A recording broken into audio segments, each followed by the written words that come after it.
Okay, guys, we are live. So for those listening at home, welcome to the Dungeon Musings YouTube channel. My name is Kevin Madison, and I will be your friendly dungeon. Actually, I'll be I guess your friendly game master today. They really should come up with a specific, term for Hyperborea. And Thule Master has a bit of a. I feel like it's probably going to have a Nazi connotation to it, so we'll steer clear of that. This is the most recent session of our ongoing campaign playing Jeff Talanian's very cool Astonishing Swordsmen and Sorcerers of Hyperborea, soon to be rebranded as simply Hyperborea. Because at the time of recording, this game, the third edition of Astonishing Swordsmen and Sorcerers of Hyperborea, is currently in the Kickstarter. So I didn't think to include a link to it in the description of the video, but it's going to be dated in a month anyway, so like one more session of this and then the Kickstarter will be over.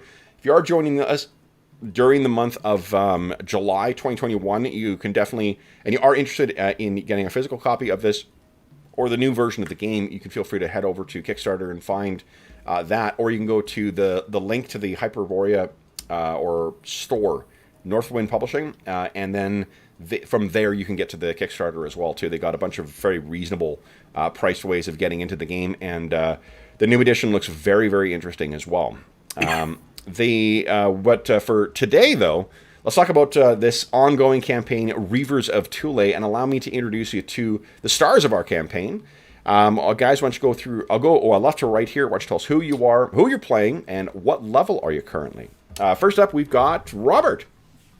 Yeah, I'm Robert Campbell. I'm playing Reagan, a 6th level runegraver, and she has no idea what all these things around her are. Next up is Arlen. Hi, I'm Arlen, and I'm playing Xanico, a cleric of the Great Feathered Serpent who guarantees the world. He's out making converts and getting into trouble and all sorts of good stuff like that. Nice. And last but certainly not least is Will. Hi, I'm Will. I'm playing Amar. He is a Sikh monk from 18th century Earth, currently 5th level.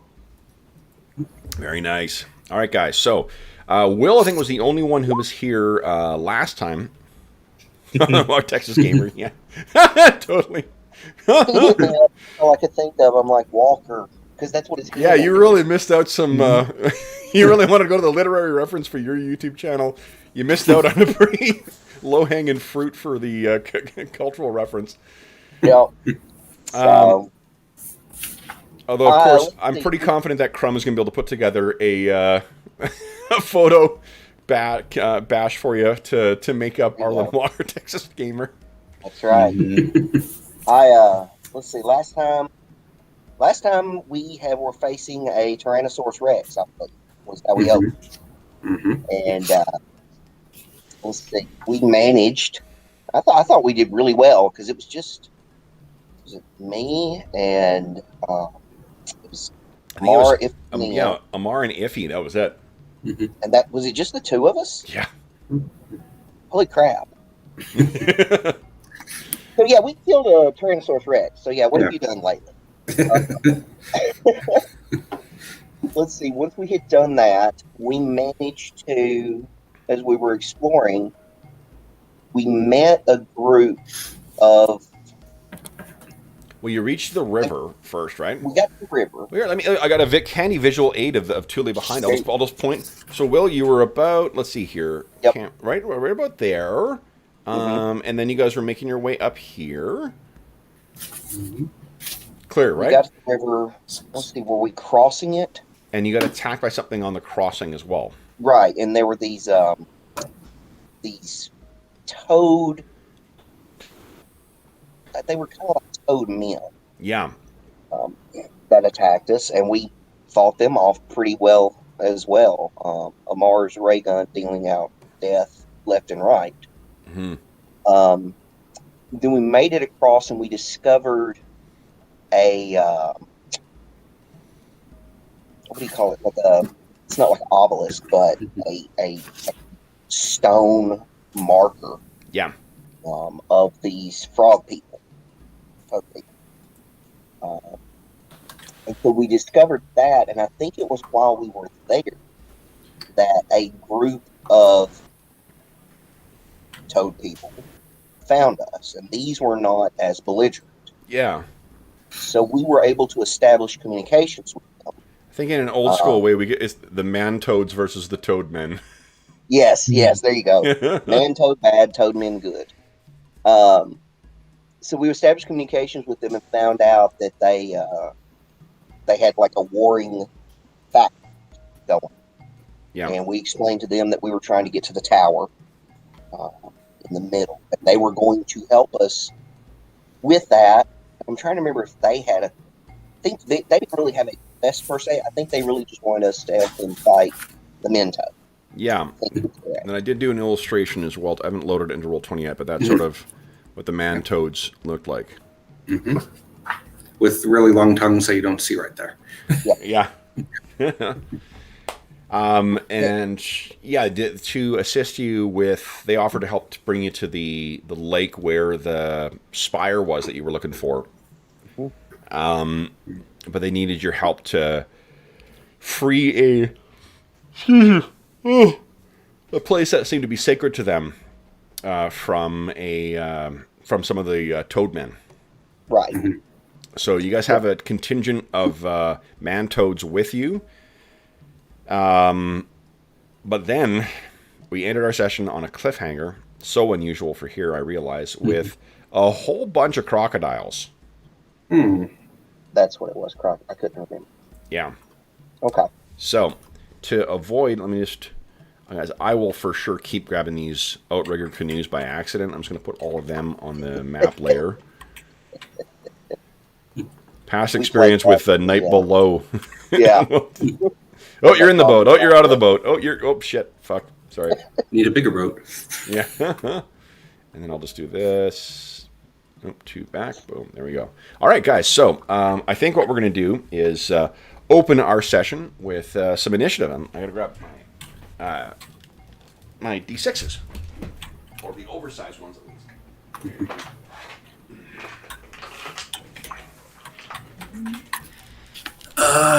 Let's see. Right. Crocodiles. So on the map, the crocodiles are... Crocodiles are the ones that look like crocodiles. Okay, hold on. Yeah. There they go. Okay, got it. I've cleverly hidden them in the guise of crocodiles. I was zoomed in. Yeah, it's the only one I had on hand was a giant crocodile eating or about to eat a man. Okay, great. All right. I had to zoom in. For some reason, they look like, I don't know what they look like to me. On mine, they look like they're like plumed warriors when I'm zoomed out. Yeah, That's what my brain looks at. Okay, now that I'm zoomed in, I can see them. Okay. Like they got red bars. They're bad guys. Okay. All right, let's see here. So Robert and Arlen have not, or missed last session, so we'll start with Robert on the left here, and then we'll make our way right as initiative is needed. So everyone decide. Oh yeah, right. This will change. This will change with 3rd edition. The order of operation that's apparently being thrown out. So just to make sure, these things are standing on 2 legs? No, they are crocodiles. Okay, they are crocodiles. All right. I was like, humanoid. Yeah, just to make sure. Yes, I'm gonna do. Every time I think of those spells, I don't. They haven't been revealed as were-crocodiles yet, so... Yeah, okay. Got it. All right, and Reagan is there. Sorry. I think she actually still has 1 arrow left. She keeps rolling to recover it, but... she actually named it now. Yeah. It's an unknown magic. Yeah. Well, this is Zapata. My 1 surviving arrow. Fly, Zapata, fly! Yeah. As soon as I name it, it'll break.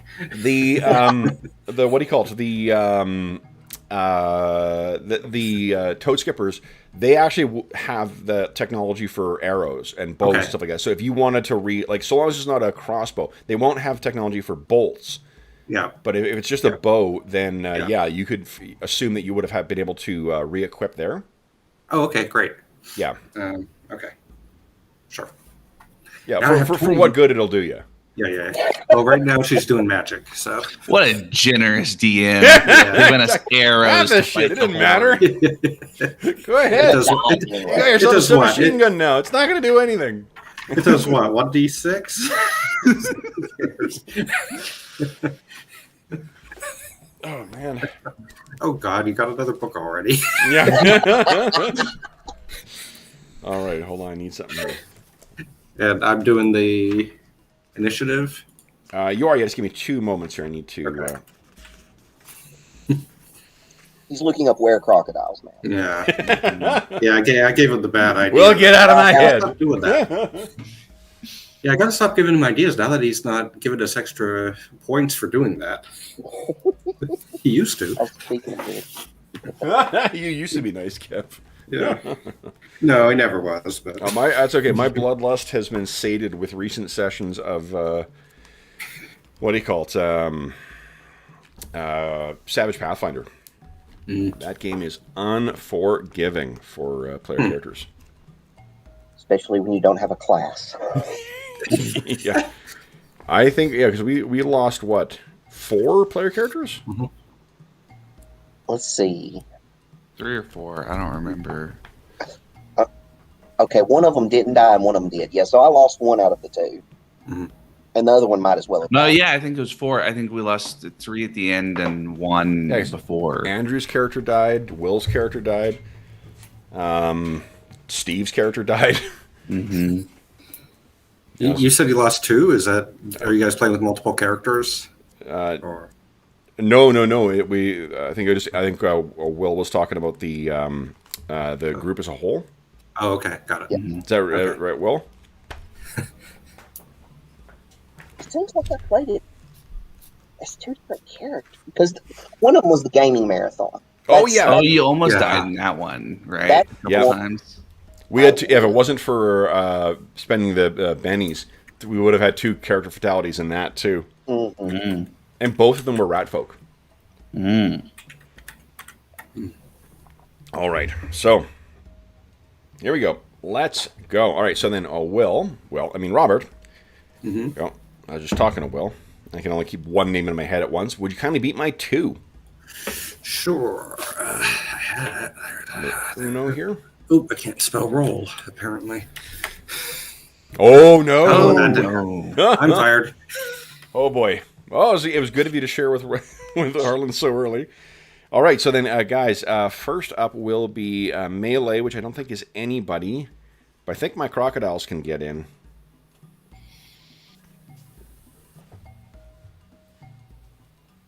Oh, boy. Okay, so actually, I don't think they can quite get in. Yeah, I can charge, can't I? And that all gets done in 1 round. Mm-hmm. Yep. Boom. So we got 1, 2, boom. I don't think I can get in this one. 6. Because it's what? 2 times your speed? You can move? It's faster. It's still prorated. Oh, it's still prorated. Okay. Yeah, between the 2 phases. So I think even with the prorated, I can't get in with these other ones. The other ones are going to have to move. Oh, no, I can get one splashing out of the water. Like an antelope drinking at the, savannah watering hole. One of your toad skipper friends may be shuffling off his mortal coil soon. All right, so I got 3 attacks on your toad skippers. Your toad skippers have AC of, I think leather is, 8? 7? Surely it's not a 7. Sure. I can't remember 8. if it's 8. Sounds cool. Mm-hmm. Okay. Get my DM screen out here. Leather is a 7. Pad It's a is 7. 8. Okay. Wow. All right. Yeah, because it starts at 9 in Ash, right? Mm-hmm. Yeah, not 10 is an None is AD&D. 9. All right, so then here we go. We got 1 hit, 1 bad miss, and another hit. Okay, so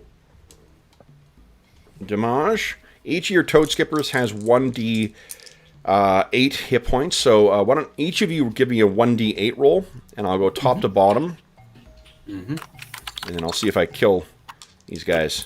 1 hit point. Oh, it was a d6. Yeah.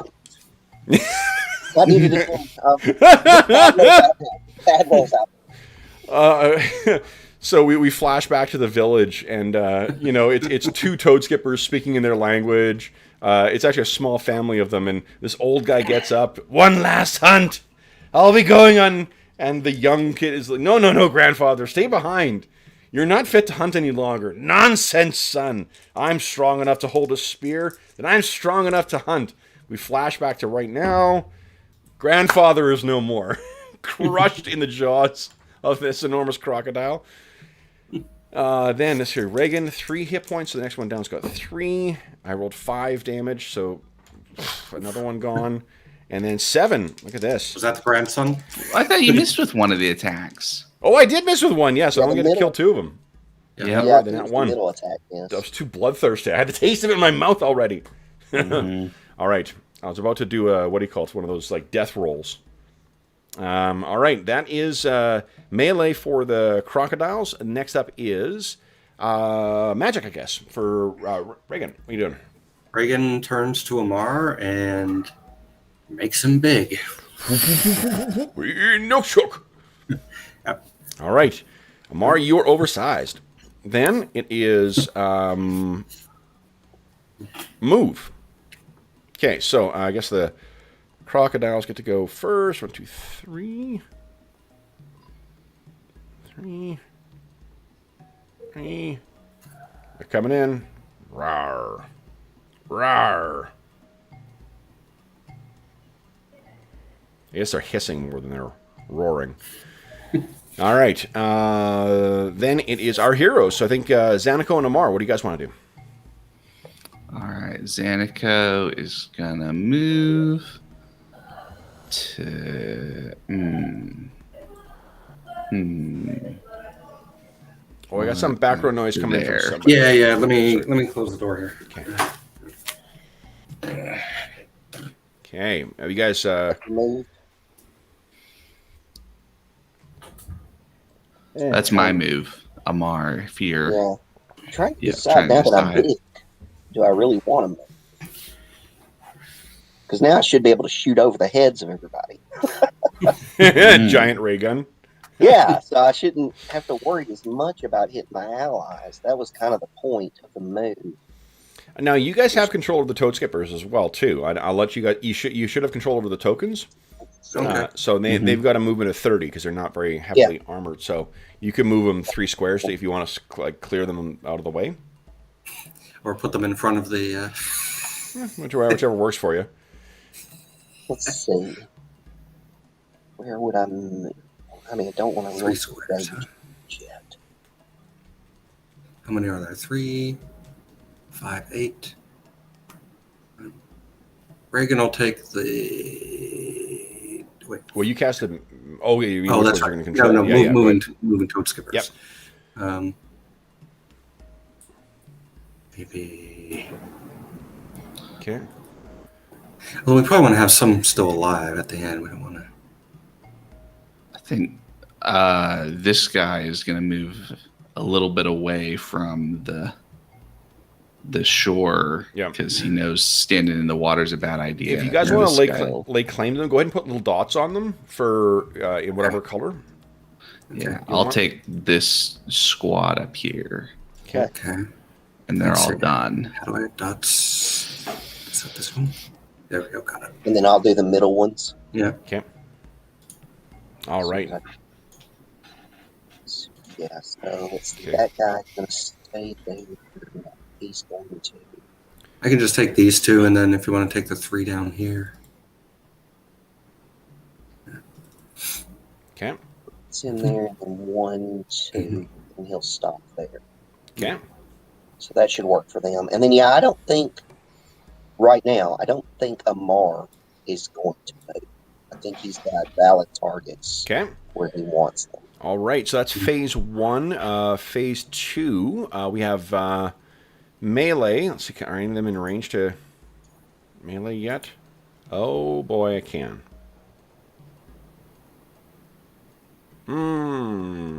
We've been doing diagonals as 2 for the second in this game, right? Yeah. Yeah, so I actually can't get in. Oh, if I charge.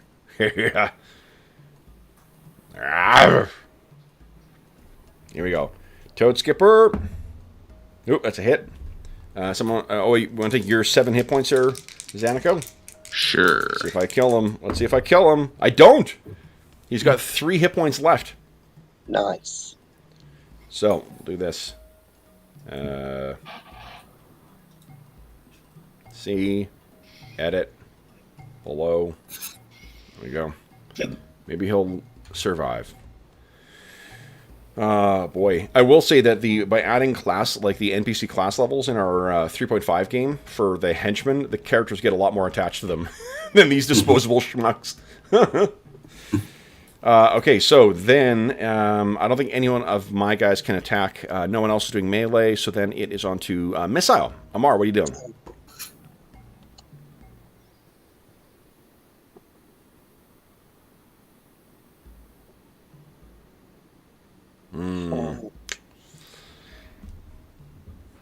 Yeah, because you're not like 30 feet tall. Your height's only like doubled, so I think... That would still get me over the heads of these guys, wouldn't it? But it creates a cone, though. It's not a direct... Let's see. Well, then I can just as easily... I can at least target that. Yeah, most certainly you can, yeah. Microwaved, and it's in the water as well, too, so... It'll be the microwave, what do you call it?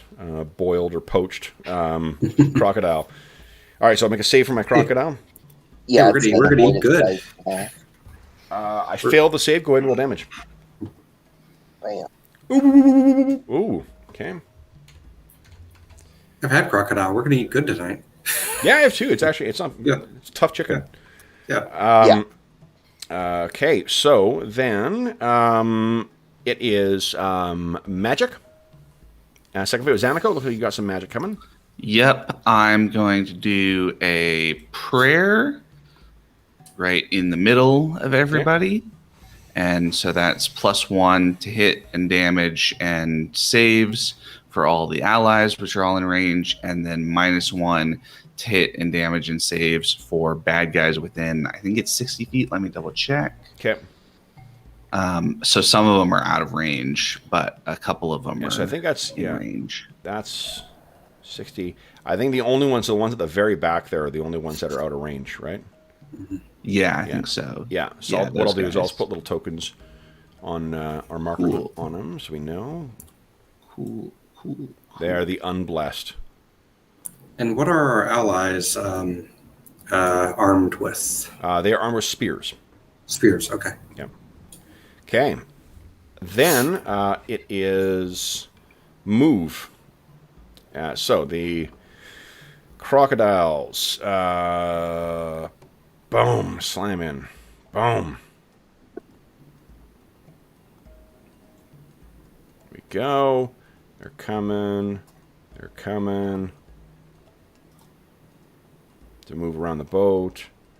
I lied. It is not as large as I thought. So it affects all the allies still, but I only get a couple of crocodiles with prayer. Okay. So it's actually easier to mark the ones that are affected. Yeah, I think it's just these two, because it's only... No, that one not even. So just that one, because it's only 25. Oh, okay. And that guy's actually out. Which guy's out? This guy. Oh, no, he's not, because I was measuring from Reagan, not from me. Never mind. It's always good to know who you are. My God loves everyone except for you. Hey. Yep. That one toad skipper, you do not feel the blessing of. You know what you did. All right. So then, that is the end of their move. Heroes, you guys can go ahead and make your move.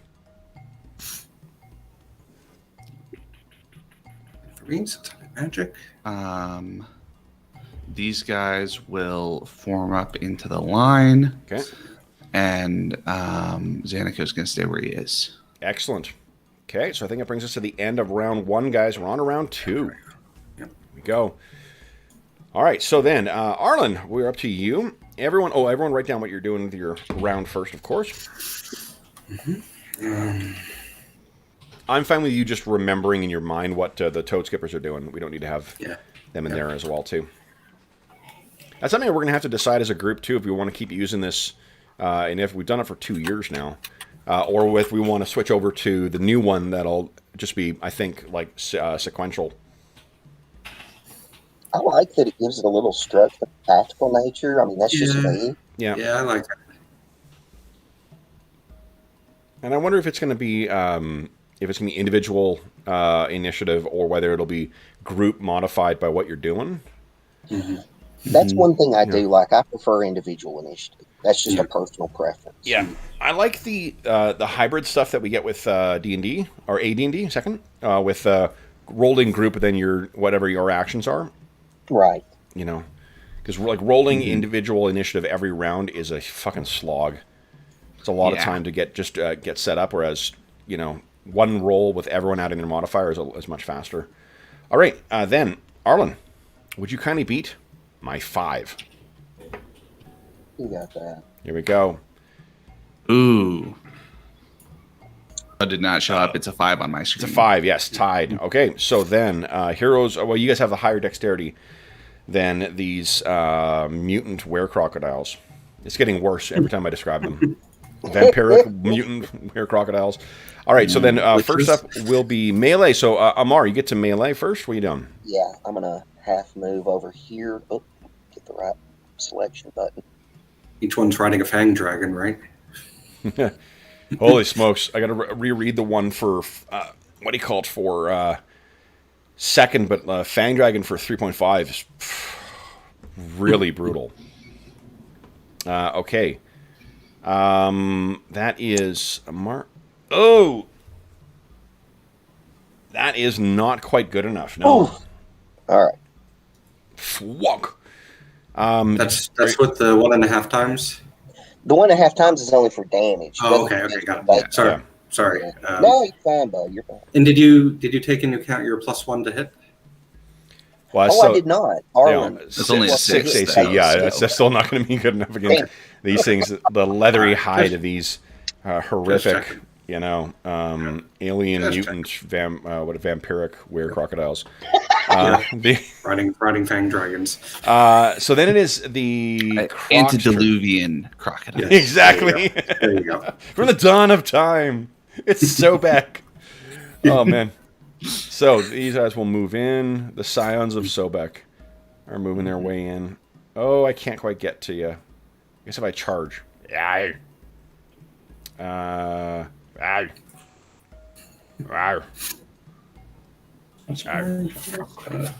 Can't get in. Can get in on a charge. 2, 3. What is a charge again? Sorry, it doubles your move or? hold on. Let me check because it might be 1.5.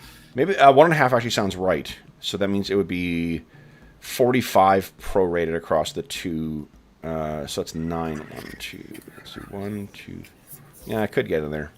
3, 4, 5. I can't get in. Okay, so let's get some attacks done here. First up is I've got 3 on Amar. Microwave me, will ya? What is your armor class currently? AC 2. AC 2. Yeah. AC. Okay, not making it easy. Charge is double. It's not 1.5. It's double. Oh my goodness! So Yeah. I can actually move 1, 2, 3, 4. 4, 5, 6. Oh yeah. So 1, 2, 3, 4, 5, 6. There we go. It's really sad sounding, like Muppet crocodiles.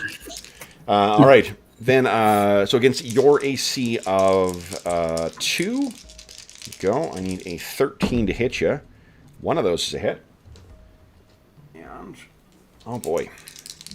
So DR will apply against this. You take 7 points of damage.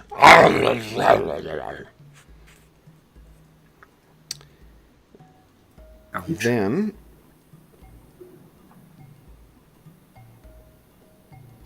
interesting. Toad skippers are equipped like this: leather armor and a spear, and nothing else. Essentially, and nothing else. Yeah, nothing else of interest. All right, then I got. I'm sure they're carrying. I'll go top to bottom here on the left. So the red ones first. Top one, I miss. Second one, I hit. Third one, I hit. All right, so I need 2 hit points for the red ones. Whoever's controlling those. Yeah, I'll get that. Don't worry. I rolled 12. Oh, okay. Yeah.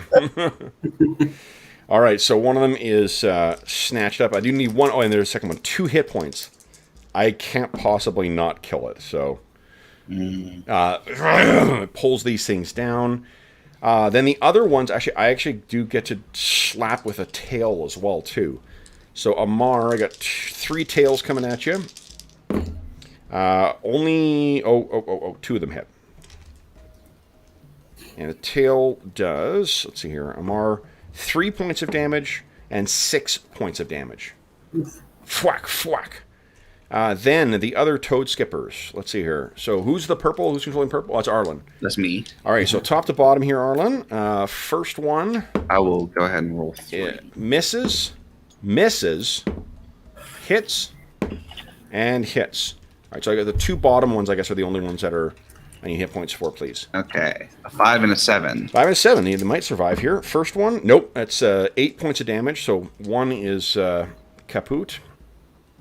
And then the second one, 7 points. Could survive this. No, we could not. I hit it just on the nose as well, too. All right. And then I got, looks like 2, 1 attacking the one on top there, Will.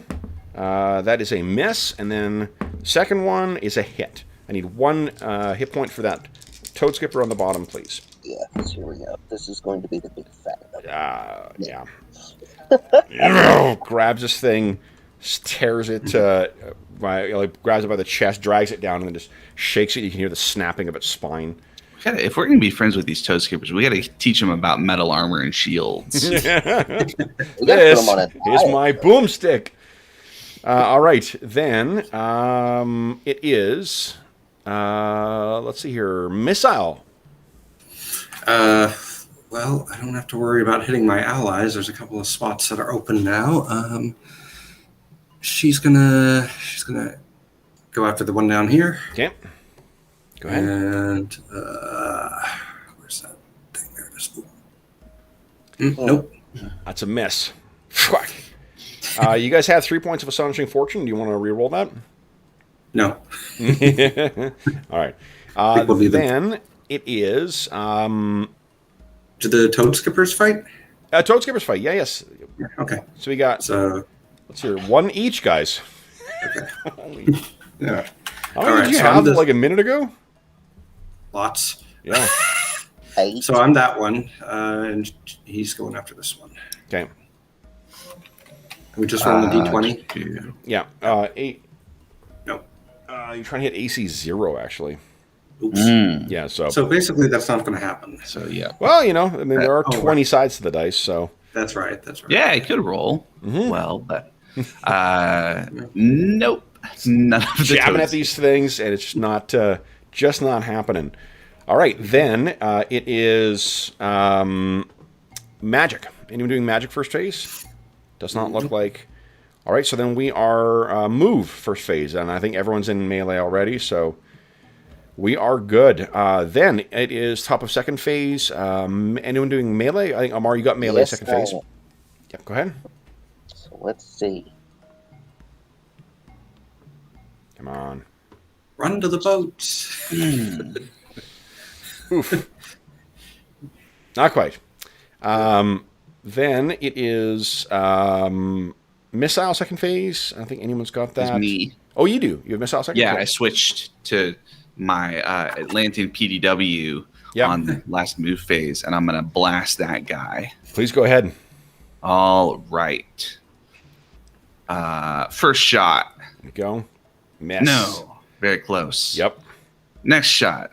Not as close. Here it comes. Oh. Nope. All right, so flashing the sand on the shore there is being reduced to glass from where it hits, but unfortunately none of it actually does anything more than like discolor the hide of these vicious crocodiles. I was just trying to scare him, guys. I wasn't really trying to kill him. Yeah. That's your warning shot. We get exactly. it. We get All right, so I think that brings us to the end of our round, guys. We're on to round 3. And Arlen, you tied me, so everyone put in what you do in your round. So I'm sure these things will just capture us, and we'll get introduced to the the crocodile master. Yeah. Crocodile Master, yes. Yeah. Crap. This is just slowly transitioning into my pitch for a very dark Saturday morning cartoon. Yeah. What does she have that she could even do for magic? I can get another horse. See, guys. No, drop it in the middle. Maybe this time they'll be hungry enough to just eat the horse. No. Didn't they eat the horse last time, though? No. I dropped the horse in and they ignored it. Well, the horse got away or something. I don't know. The horse ran. The horse ran, yeah. Fight for me! Goal. Yeah. Well, no, my goal was to drop it to, I don't remember what it was, but it was to get somebody to focus on the horses instead of us, but that didn't happen. Horse ran. Was that tiger? I think those were the tigers. I think those might have been the tigers. Sure, Yeah. exactly. Yeah. Yeah. Oh, man. Summon a less shitty horse. Yeah. Okay, so then, Arlen, would you kindly beat my 2? My horse, his name would be Bullseye of the Ethereal Realm, because all my horses are named Bullseye. Nice. All right, so you guys are up first. Thank Melee. We got Amar and Reagan. What are you guys doing? So we can And move some half. toad skippers. And the Toad Got a Skippers. couple. Yep. Oh. Except I can only move Nope. half my distance, right? So that's what. That's right. Okay. It's based on your armor. Yeah. Okay. I can still get there. Get my first attack. Okay. Okay. All right. Nope. Nope. So the Toad Skippers are not. Robert, why don't you go ahead and roll for your Toad Skipper? Here's Yeah, that nat 20 we're waiting for. Come on. Okay. Yeah, right. Well, It's pretty close, though. Yeah, that's Yeah. not bad. That's actually Yeah, not quite good enough still, but still pretty darn good. but Better than- that's a plus. But does he get a +1 to his? Yeah, from prayer? I think so, yeah. It's still not good enough. Okay. But he turns Oh, to his no. allies and in Toad Skipper, he's like, guys, I hit it! And he's immediately swallowed by the crocodile. Okay, so then we got Heroes Melee. We've got Amar. Oh, man. Cold dice this morning. Whoa. Oh! Oh, jeez. You want to spend Astonishing Fortune to re-roll that? Would you re-roll both? No, just re-roll one. Okay. What do you think? These guys are hitting pretty hard. Yeah, I know. I'm like, do I want to save it so we don't die? You know? I'm thinking we might want to run. Yeah, I'm gonna hold for now. Okay. Then think. Oh yeah, Reagan. What are you doing? Go ahead. Yeah, she's got her. Oops, You would not have now. had to have dropped your bow then. So just Okay, yeah. remember No, that. she dropped her bow. Yep. She's doing the Great Hammer. Here comes. Oh my Nope. god! Have you guys rolled higher than 7? I don't think so. Other than the Toad Skipper. Oh, Mar got a 9. Yeah. Yeah. I got a 3 and a 4 for the. Oh yeah, those aren't PW, terrible. Yeah. Even that's only an 11 though. Yeah. but Yeah, it's just cold dice. Cold dice this morning. All right. Well, I haven't hit any crits yet, so there's That's that good. at least. Speaking of my attacks, though, here we go. I got 3 on Amar. Rawr. Amar, I actually only hit you with 1. And then Amar, DR applies. 12 points of damage. Yeah, Now, remember, you can spend Astonishing Fortune to negate a hit. okay. Yeah, That let's, one you might negate. Yeah. that's what I'm gonna spend it for. See, Okay. that's what I was like. Okay, so yeah, you managed to. This would have potentially taken a foot off because it just you're picturing you're kicking and trying to hit these things, and one of them its head snaps to the side faster than you expect and nearly gets down, but it's your monk reflexes get you back. Although it does get a bit of your robe and it swallows that. I'm guessing Xanico might have some healing left. Xanago has full spells, I think. Okay, cool. Yeah. I've got some healing left. It's more a matter of Xanico is not a statistician, but he does understand comparative rates and things Yes, like yes, that, and yeah, the yeah. way that if they're dealing. Like you got to take them down. Yeah. Yeah. Okay. At least a few of them for that to start working. Then Yeah. we have a lot of crocodiles on that one. I do get 2 hits on him. It's possible he survives. So why don't... Arlen, this is your last guy. Why don't you give us a roll for hit points here? You know what? You probably can hold off. I rolled 18 damage in total. So, yep. Then, I got 1 on the last one. No, so I've rolled like 4 nat 1s in the course of these attacks. So, I did roll a nat 20 on the other guy there, but then on Reagan, let's see here. What's your AC, Reagan? 4. 4, so that is a hit, unfortunately. Okay. All right, Reagan, you take 8 points of damage. Full DR will apply. Okay. Then it is Missile, which I think is Zanico. Yeah, I'm going to try to blast the same one. Okay. Do full rate of fire. See if I can't connect. There we go. No. God. Wow. Yeah. It's the fuselage lacking. They have a saying in the swamps of Thule, you know, some days you eat the crocodile, some days crocodile eats you. All right. Today the crocodiles are feeding well. Then Can we also say that this was some sort of forecast dream? You know, whatever the it's Premonition. Like, premonition. It's Tyrannosaurus Rex revenge. yeah.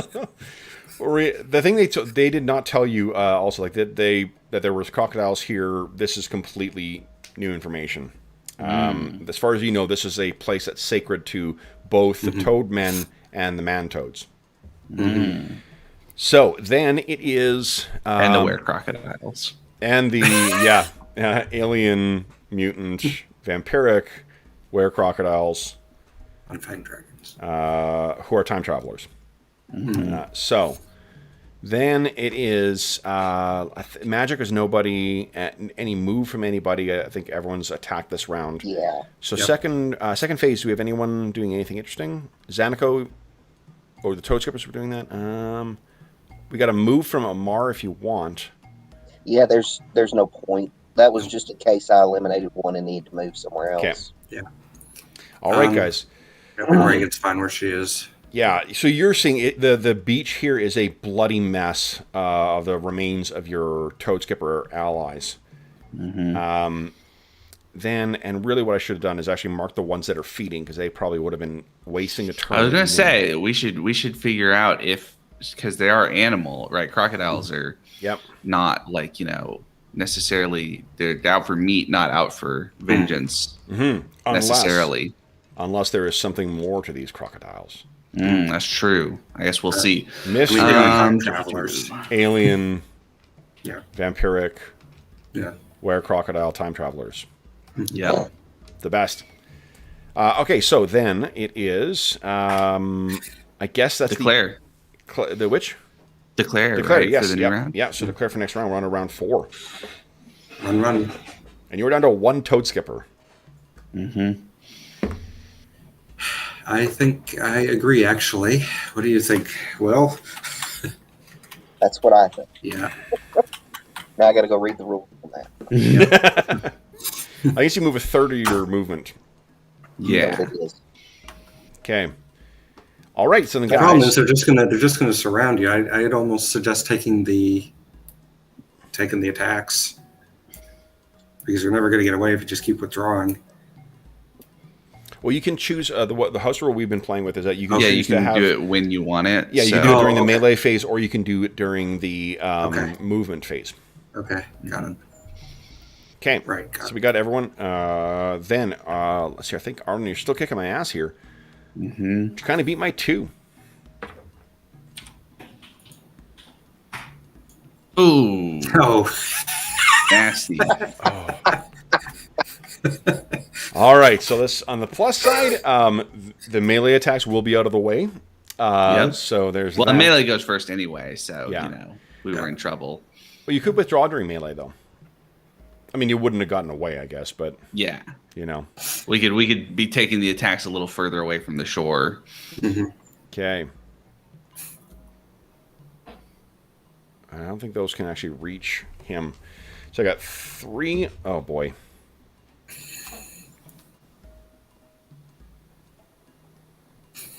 All right. Astonishing Flanking points. alien, vampiric, were-crocodile, time travelers with mysteries. All right. So, Amar, you're with the flanking. Actually, miss still. And then I got 1, 2, 3 others to attack with. I miss with all of them. A 2, a 3, and a 4. Wow. Yahtzee. Yeah. The metal dice definitely are balanced properly because their results are all over the place. Zanico, what is your AC?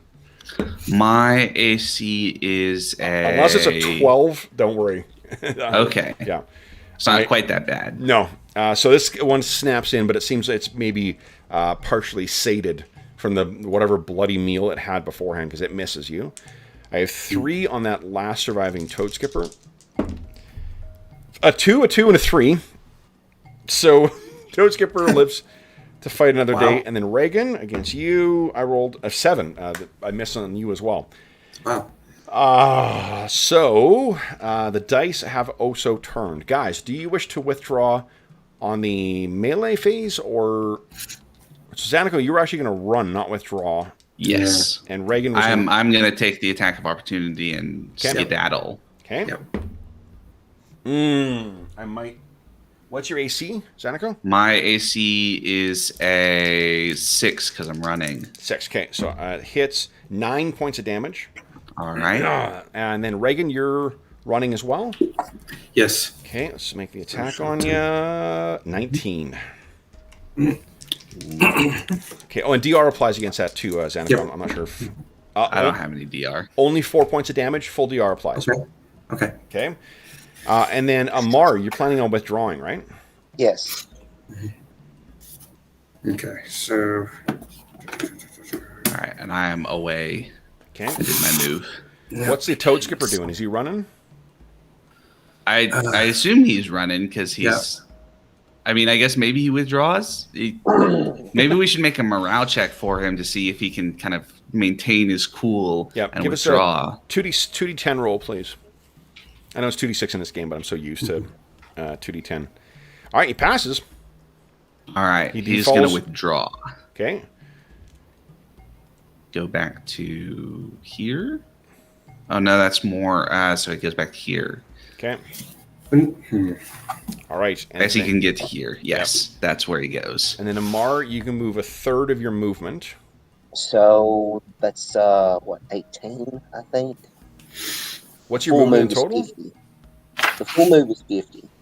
It's my 50. Okay. Yeah. So, so that's about 8. You can round it up to 20. I'm fine with that. okay. So you can move 4 squares this round. 1.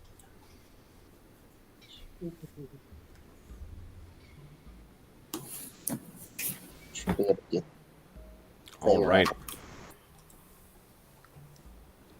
Excuse me. Then it is second round melee. I don't think anyone can get into melee here, so it's just move. Crocodiles. Got a couple ones who can try and get to you. 1, 2, 3. 1, 2, 3. So I actually can't 1, 2, 3. I can't quite catch you with those guys. That can catch the guy that they already got a taste for his flesh. 1, 2, 3, and then there we go. All right. So I believe that is the end of. Oh, then Amar, you could also withdraw again. Oh, okay. So I can do another withdrawal. Okay. Good. Yeah. So And this guy will do the same thing. 2, Okay. 3. Get a little further. Hopefully stay away. Get off of me. Yeah, All right. Go first. So this will be an important initiative for round 5 then. Well, and Zanico and Reagan can keep running, right? Because we only did Yes. one run. Yeah. Yeah. So we'll be Yep. 1, 2, 3. It's okay if I'm lucky. We win initiative. That looks like that's how tall is this cliff here? We want to make sure we can climb it. You can assume that there's ways up, like into. Okay. Oh, and if you hang to the right, well, you can see. I was going to say we could run along the cliff. Or bottom of your the left. cliff I'm sorry, that from way. where you're standing. If you go to the left, it leads up and then deeper into the jungle here. Yep. Okay. But maybe climbing would be better because I don't think crocodiles can climb. But as we've have I not mentioned, these are flying alien Yes. vampiric weird crocodile. Oh yeah, they were running fang dragons. Okay. All right. Is that Reagan? Are you moving? Yeah, sorry. Yep.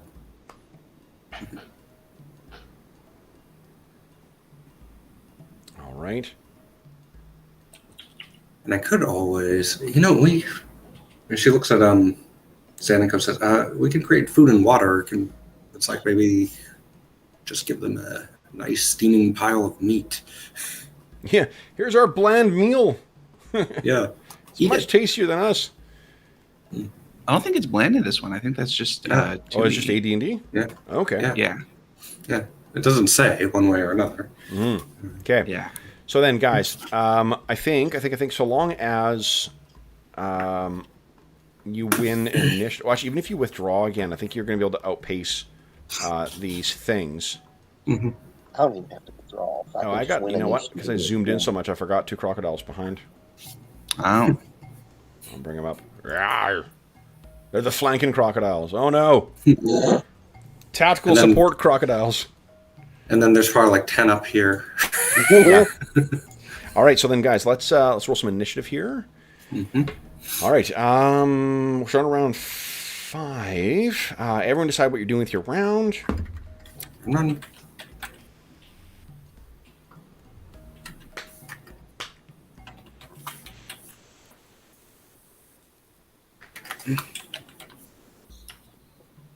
Okay.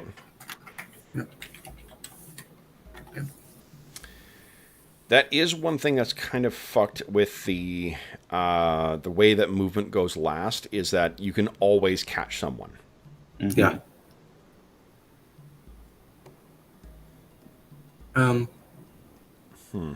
Yeah. So then it is, let's hear. Arlen, you're still kicking my ass here. Go ahead and beat my 1. Oh no, I lost. Oh, you I lost, rolled right? a 1 when you rolled a 2. Would you beat my 1, please? All right, here we go. There you go. That'll do it. All right, so then, guys, first up is, I guess, melee. And I've got a quartet of crocodiles that are ready to feast on our friend here. Let's see here. And I got 2 hits on them. Yeah, let's roll hit points. I might roll minimums. That was mine? That's yeah. Will, or whoever's the blue. Yeah, that was me. D6? D8. I don't need it. No. No. Okay. So he's brought down, Come on. torn asunder. Yeah, come on, Kev. You know how Roll20 is for us today. Yeah, it's true. You guys are just not... boy, oh boy. All right, so then I don't think I can actually reach Amar unless I charge. 1, 2... There's a lot of bloody corpses right where they were. But Yeah, which again should say something about the yeah. nature of these things. All right, so I got 3. Amar, I hit you twice. All right. Well, we still have 2 astonishing fortunes. Yeah, we do. We still have 2 points. First one, Snake Eyes, 2 points of damage. Okay. Second one, hey, Jesus, 11. You want Astonishing Fortune that one? Yeah, I'm going to go ahead and spin that. Okay. All right, so you're sort of nipped by one of them, and the other one, again, is about to get at your ankle, and you kick up and get over it. Then it is, you guys can choose to withdraw now, or you guys can wait till the movement phase to withdraw. Now I'm going to go ahead. Yep. Okay, go ahead and move 4. Okay. And then it is, let's see here, movement for the other crocodiles, tactical support crocodiles. Then our heroes, Zanico and Reagan. What are you guys doing? Moving up to base of the cliff. Okay. And I'm going to start scrambling up as best I can. You got it. Same here. I think it's just... And climbing is a D6 roll in this, isn't it? I don't remember. I know for me it's a D12. Yeah, if you have special abilities, it's different, but I can't remember what it is for everybody else. Oh, yeah, and there's no freaking index.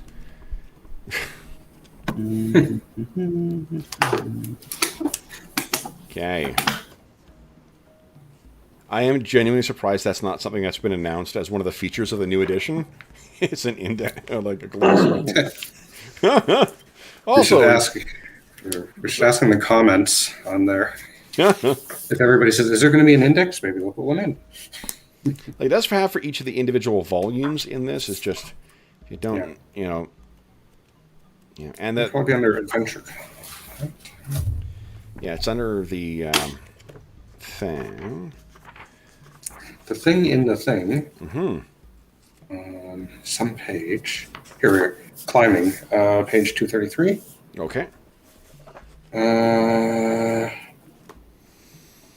Just may require a climbing check. What the hell is this? So, man clad in leather armor might have a 5 in 6 chance to climb a sharp, craggy slope, which is probably what this is. Chainmail, which would be anyone who's got the conquistador style breastplate on. Okay. That's a 4 in 6 chance, and the man in plate might have 3 in 6. Okay. All right. The 5 and 6 for all of us. I think, no one's wearing breastplates, I don't think. No. No, great. No. Okay. And then Zanik Amar, you obviously can just use your monk stuff. Yeah. Okay. I'm climbing now. Okay. Hey. Yep. Dice actually worked for once. Do I use Anigo? Oops. Yep. That's good. Low's good, remember? Yeah, that's right. Yeah. Okay, so you guys Except when you're rolling D20. clambering up the side of this thing. And then Amar, you want to just give us a monk skill roll? They're not going to be able to catch you before you get away. Yeah, that's got to pass. Yeah, I think you're it starts like an 8. It's an 8 or a 9. Yeah. So Amar springs up. 10. How long does the enlarged last again? It lasts for 1 turn. 1 turn, okay. So you got 10 minutes. So you'll actually be quite large for a while. I'm just going to move you small so I can grab all the tokens. All right, so you guys clamber to the top of the cliff. These things are much slower than you. But let me bring you to a new map here.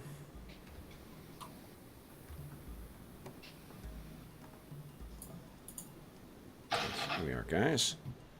All right. Oh, I got to get a new token for you, too, Amar. Oh, yeah. Yeah, I've got your new illustration. And actually, once I'm almost finished my map for Jackals, and then I can start back on everyone's portraits for this campaign. Again. Let's see here. There you are. Matt Craft in the YouTube chat says base changes in the new edition, tweaked classes, new classes, reworked combat, and an index. No, it is advertised. Thanks, Matt. That's funny. You should say, and the best index ever. Yeah, it will be. It'll be interesting to see what changes will be necessary for the character sheet, because the character sheets in this, it was 2 people from the community who put this thing together. And it's a great character sheet for as far as Roll20 is concerned. Okay, so let me get you out of there. Well, there Amar. Your Kesti, or whatever the Sikh equivalent thereof. All right, so guys, this is where you find yourself now. How far into the jungle do you wish to flee before you really double back or take a break? Or are you going to keep running until you become small again? So taking a quick glance back, I'm assuming that the fact that we're climbing doesn't seem to deter them. I guess it depends on if we get. I think what Zanika will do is get up to the top and sort of look back for a moment and see if they're gonna keep coming after us or if they're gonna turn around once it's pretty clear that we've got enough distance from them. Yeah. And if they're gonna keep coming after us, we'll go until Amar turns small. Okay. Yeah. I was just going to say, is there a way to just keep the river in our sight when we are fleeing? Right. So yeah, you can try and keep to the side. So it seems like they're all turning towards that that higher ground that you guys had spotted before you went in. And let's see here.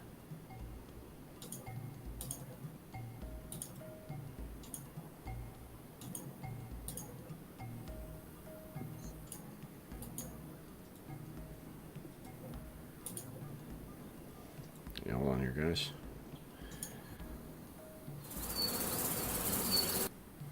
Here we go.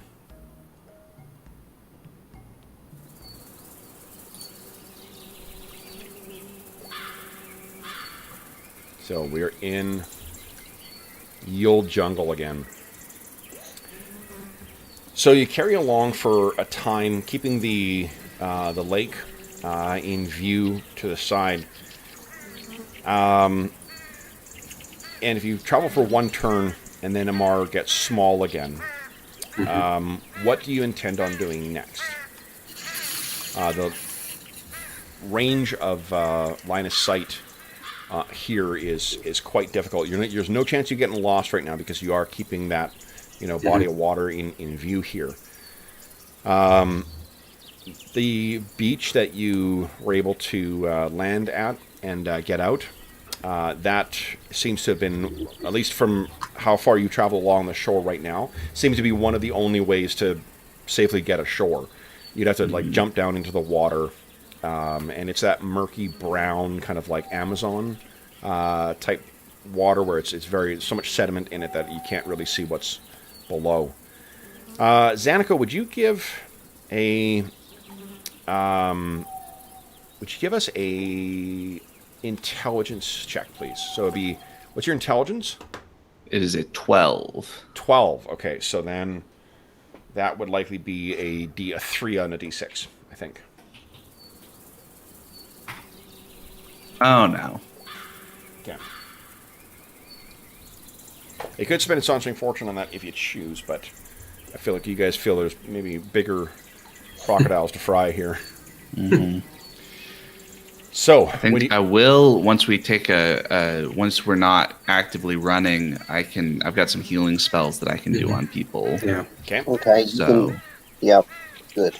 And this has been, there's been at least one day since the last session was more than one day, in which case I would have the AL horn again. Well, right, but remember, like, you come into each session with whatever's on your character sheet, that's it. Okay, got it. Yeah. Okay. There's too much bookkeeping and whatnot. Okay. Yep. All right. So then she would have used it. We assume that she used it today. Okay. I'm going to do first one on Amar. 11 points for Amar. That's Reagan. 10 points for you. Nice. Thank you. And then let's see. I've got a couple of small ones. I'm going to use at least one small one on me. See how it gets us. That's pretty good. Amar, how are you looking? I'm a little over 2/3. I should be okay. Depends on what we want to do. If we want to go back now that we're what is our plan at this point? Yeah. Okay. I'm gonna do one more small one on me just because I'm a little low, and that'll leave me with 2. Nice. Whoa, and nice. 8 is great. Yeah. And all right, now I only have the 2 small ones for healing, but that is okay. We probably want to take stock of our resources in terms of, because that seems like important to our plan. Obviously, we don't have any more toad skippers. We've got some weapons, but the crocodiles are pretty nasty combatants. Up close, definitely, yeah. Up close. So seems like we might want to, I don't know. I guess let's have a sit down, a crouch down, and talk in the jungle for a minute about what we want to do. Come on, with create food and water, we can survive on supplies for a good while. Right.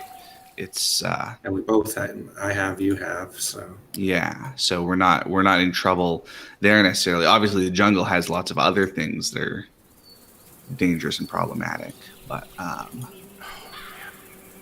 I hate how the Roll20 sheets, I don't know if it's just me, but how it keeps tracking. Like unless you're in edit mode, you have to it keeps, when I move my cursor around, it moves the sheet around too. Oh. Yeah, it's really irritating. If you guys aren't having that problem, then it's got to be a problem on my end. Or something I'm doing. I've had it happen before, but it seems like it happens irregularly. Yeah, mine's like every freaking sheet. Is it? I think it's like if you drag too quickly. Because what I've had happen is basically if you start dragging and you move your mouse such that it's out of the zone that within one of the like ticks, that's out of the zone where you can move, and then it grabs it for some reason. So that's what I've had happen before. Yeah. Try not to anger the Roll20. Yeah. Apparently we did. Yeah. But pour out a libation for Roll20 every time you're ready to start up a new character sheet and all that. Yeah. So food and water we're okay with. Seems like Amar's been I mean, we've relied on it before, but Amar's pretty sneaky, right? Yeah. So Amar might be able to sneak around back in the area where we're trying to go, see what the crocodiles are doing. Seems like what we really want to do is figure out a way to, I guess we need to decide if we need to fight the crocodiles or not. They seem pretty intent on killing intruders rather than kind of normal crocodiles that would have, stopped after they got some food, probably.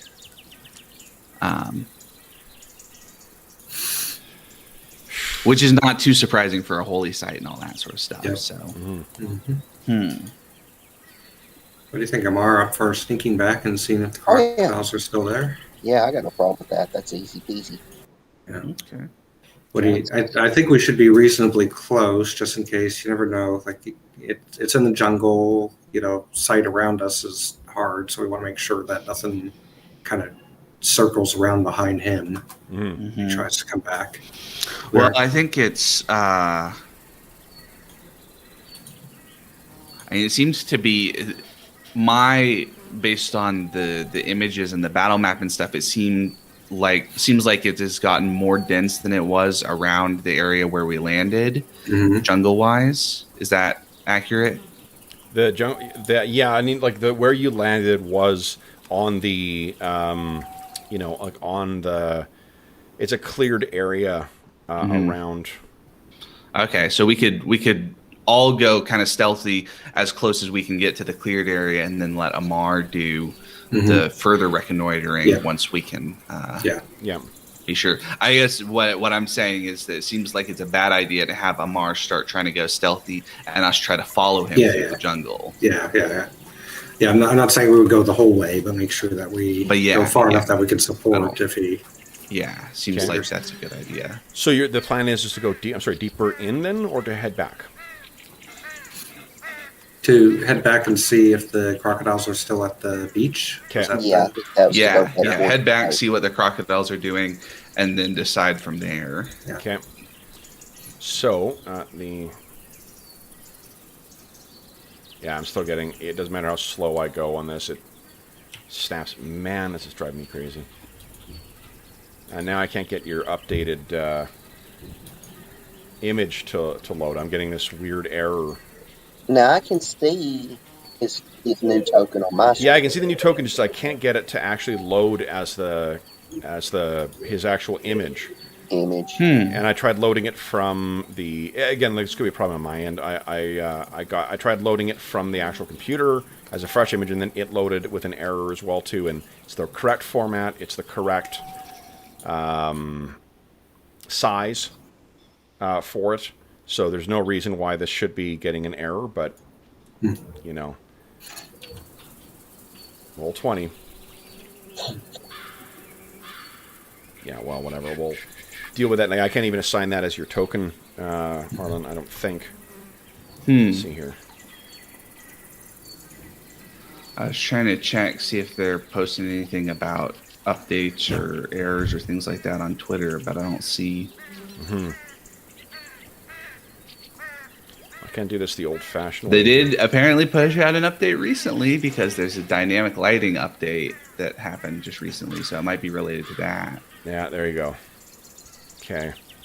Well, in any event, here we go. I got your token, at least, set here. There we go. Now, what I'll do, actually, between now and next session, guys, is I'll do what I do in the other campaigns, where I just have a headshot for your token, and then have the full thing for your... I thought I did that on this game, but apparently I did not. All right. So then... what happens, guys? Oh, you know, we're actually our mid-session already. Oh, yeah, we are. Yeah, why don't we take our mid-session break right now, and then I'll tell you what you find when you go back to Crocodile Beach. Crocodile Beach. Crocodile Beach is the name of my Beach Boys cover band. Okay, so we'll be back momentarily, folks. Okay.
Let's see.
All right.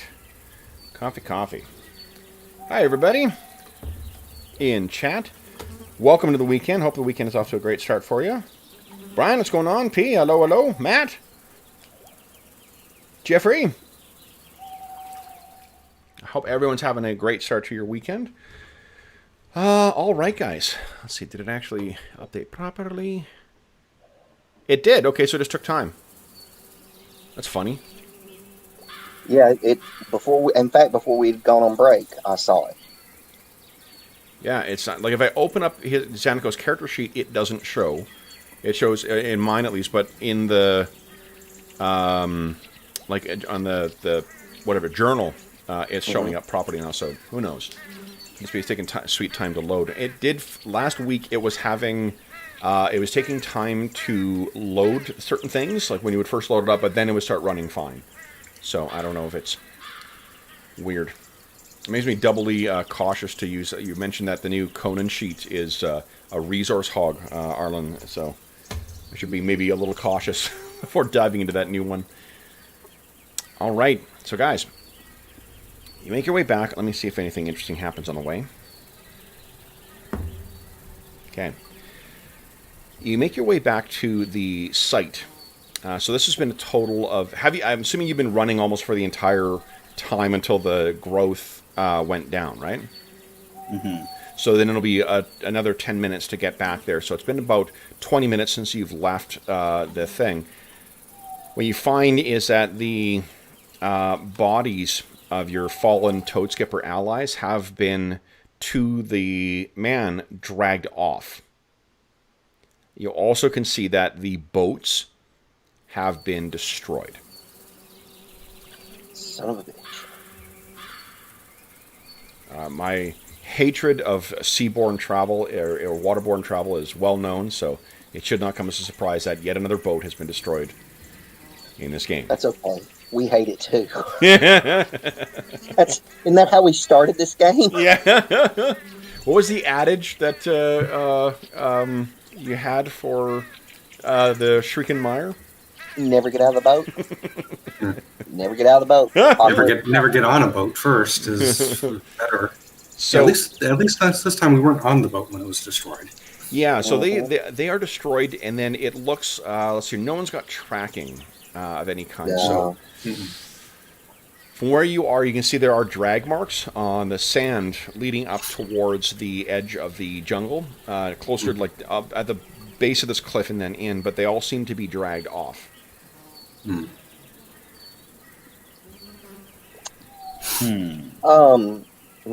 guess that's probably, since they were dragged off, probably all we can see is drag marks and not any kind of foot. And then it sort of disappears. I mean, and you're also probably 60, 70 feet back from the top of that cliff.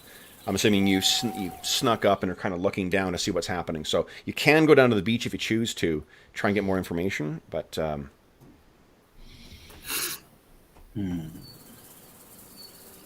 also have the Ramones' Rockaway Beach caught in my head too. But singing Crocodile Beach. Yeah, that's where I was. Crocodile Beach. So what are you thinking, guys? You guys want me to head down there?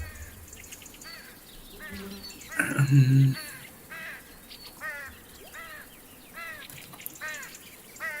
don't know what else you would be able to see down there.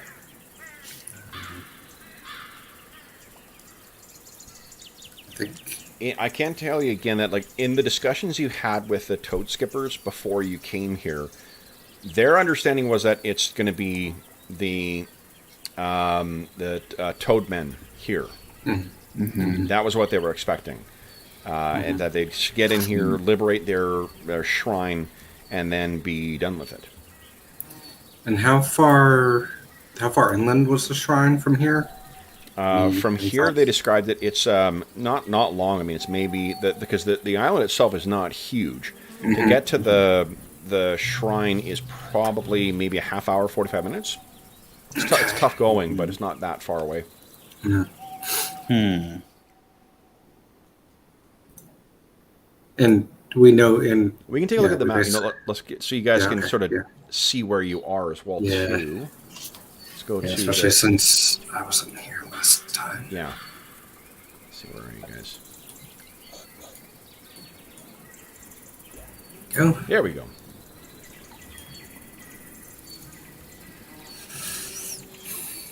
There, guys. Mm-hmm. Okay, so this is the island that you're in. Mm-hmm. So we are on an island. Yeah. Right. And the Toad Skipper Village, I could actually mark that in the map here for you. Mm-hmm. It is right there.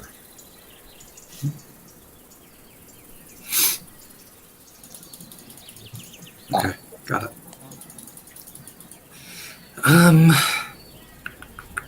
Well, should we continue with the mission then? Or should we... I mean, these things drag the stuff into the jungle, and I assume that's more or less the direction that we were... Yeah. Towards the shrine. Yeah, like it's... if you could get a good vantage, you may be able to see the direction where the shrine is. This is sort of... like a, there's a lot of like jungle things. It's sort of a this island rises out of the surrounding terrain or surrounding water, and then sort of goes up to a peak. Mm-hmm. Just that the canopy of jungle covering above you makes it you can't just see. You could maybe see a little bit of the mountain at the center of the island from where you are, but maybe that does seem like a good idea. Try to climb and get advantage from above there, because I doubt crocodiles really want to climb much, so we'll just run into flying things that can kill us. And that, well, and kind of like I was saying, we can't really see probably any footprints of whatever dragged them away, but the crocodiles wouldn't have dragged them away by nature. Crocodiles would have eaten. Yeah, but these, and they wouldn't have broken the ship, see. Yeah. Yeah. Mm-hmm. There was no food or supplies or anything in the ship. It was intended to be kind of a day raid. Yeah. So, like, it's not like they were getting at supplies that were left on the boat. What say you, Zanico? Well, I like the idea of trying to get eyes on the shrine, like find a tall tree or something like that, and send Amar up. Sure. See if he can't see what's going on a little bit. It's definitely weird that the bodies are dragged away, and especially that the boats are destroyed. That seems like that's...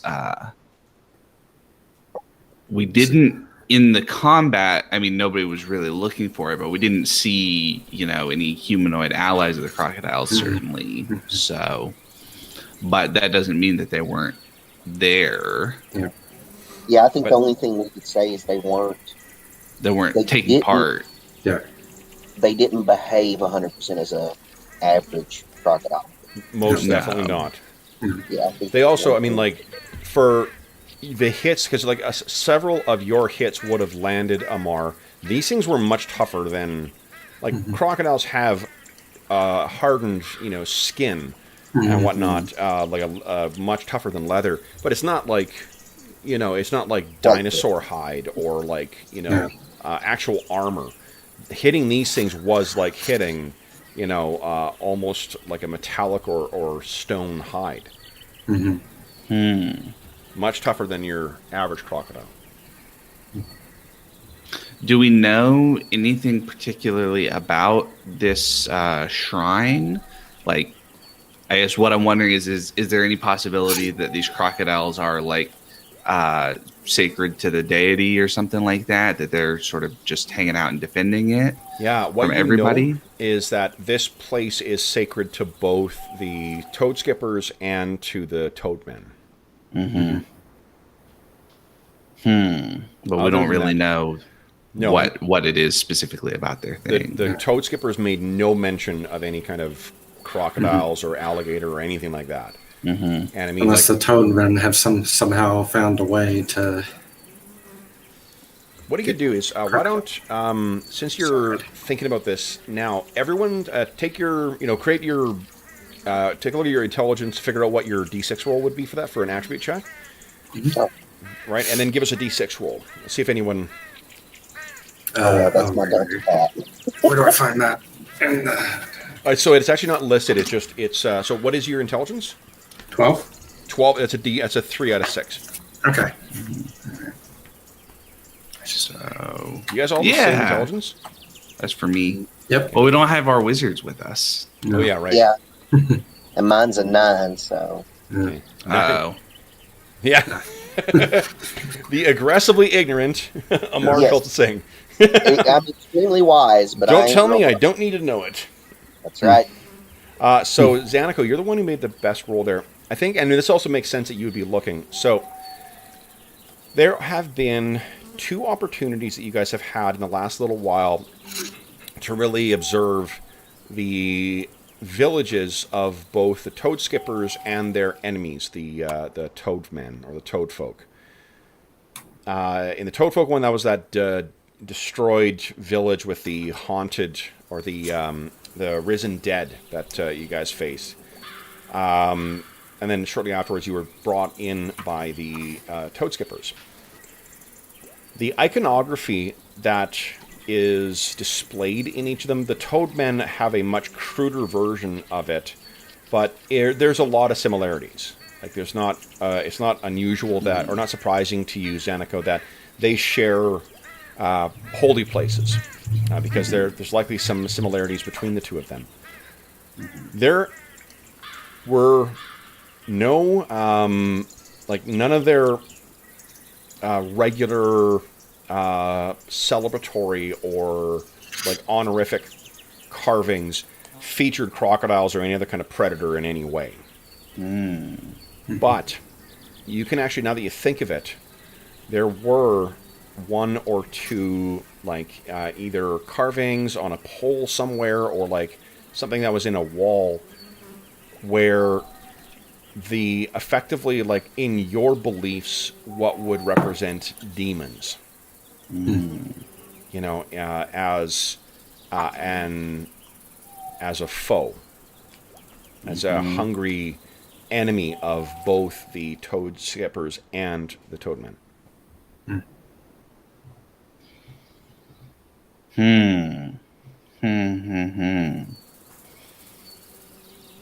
That's interesting. So I'll share that with Amar and Reagan.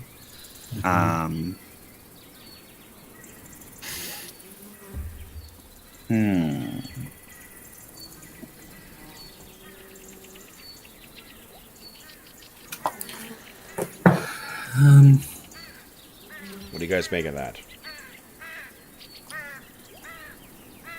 So whatever is potentially both of their enemies, something that they don't like, has come. certainly that some sort of seems like what we can put together, that what we encountered was not just kind of natural crocodiles. No. And that it has something to do with their kind of, their pantheon, their belief system, and all that sort of stuff. Go ahead. I was just going to say, did we notice anything odd? I mean, other than the fact like, oh shit, it's crocodiles. Did we notice anything odd in the way that the toad skippers reacted when they first saw them? Didn't seem to be fans of being eaten. No, okay, but it wasn't like they weren't shouting that they were. Something. The trouble is none of you guys speak the same language as them, and you guys were relying on either like hand gestures or whatnot, or spells in order to communicate with them. Okay, got it. So if they were screaming, they were definitely screaming throughout the whole thing. But whether they mentioned anything specific to, yeah. Okay. Well. But that is a good idea, that if they had a specific reaction. Yep. In terms of right now, seems like we don't really have a lot of good options without boats for abandoning the course. No. In which case, I guess what we could do is we could wander around along the edge of the island and try to find the Toadmen's boats, if the Toadmen are interested in this, if they're sending expeditions to. But even that, Xanaco's not a boatman, really. So. Well, yeah, but Reagan's she's got sailing in her history. What? So. Okay. I'm a fisherman, so it's not. Yeah. Okay, so we could probably. So that is, I guess, one option is we could try to find some way to get back to the Toad Skipper village if we want to do that. Or it seems like the other option is to try to do some reconnoitering and figure out what's going on with this shrine and the potential for demon crocodiles. I think the reconnaissance is the better option, because I'm really not a fan of going back to their village with nothing to show, including none of the returning men they sent with us. So I've got good news and bad news. Yeah, that won't go well. Actually, I've got bad news and bad news. Yeah.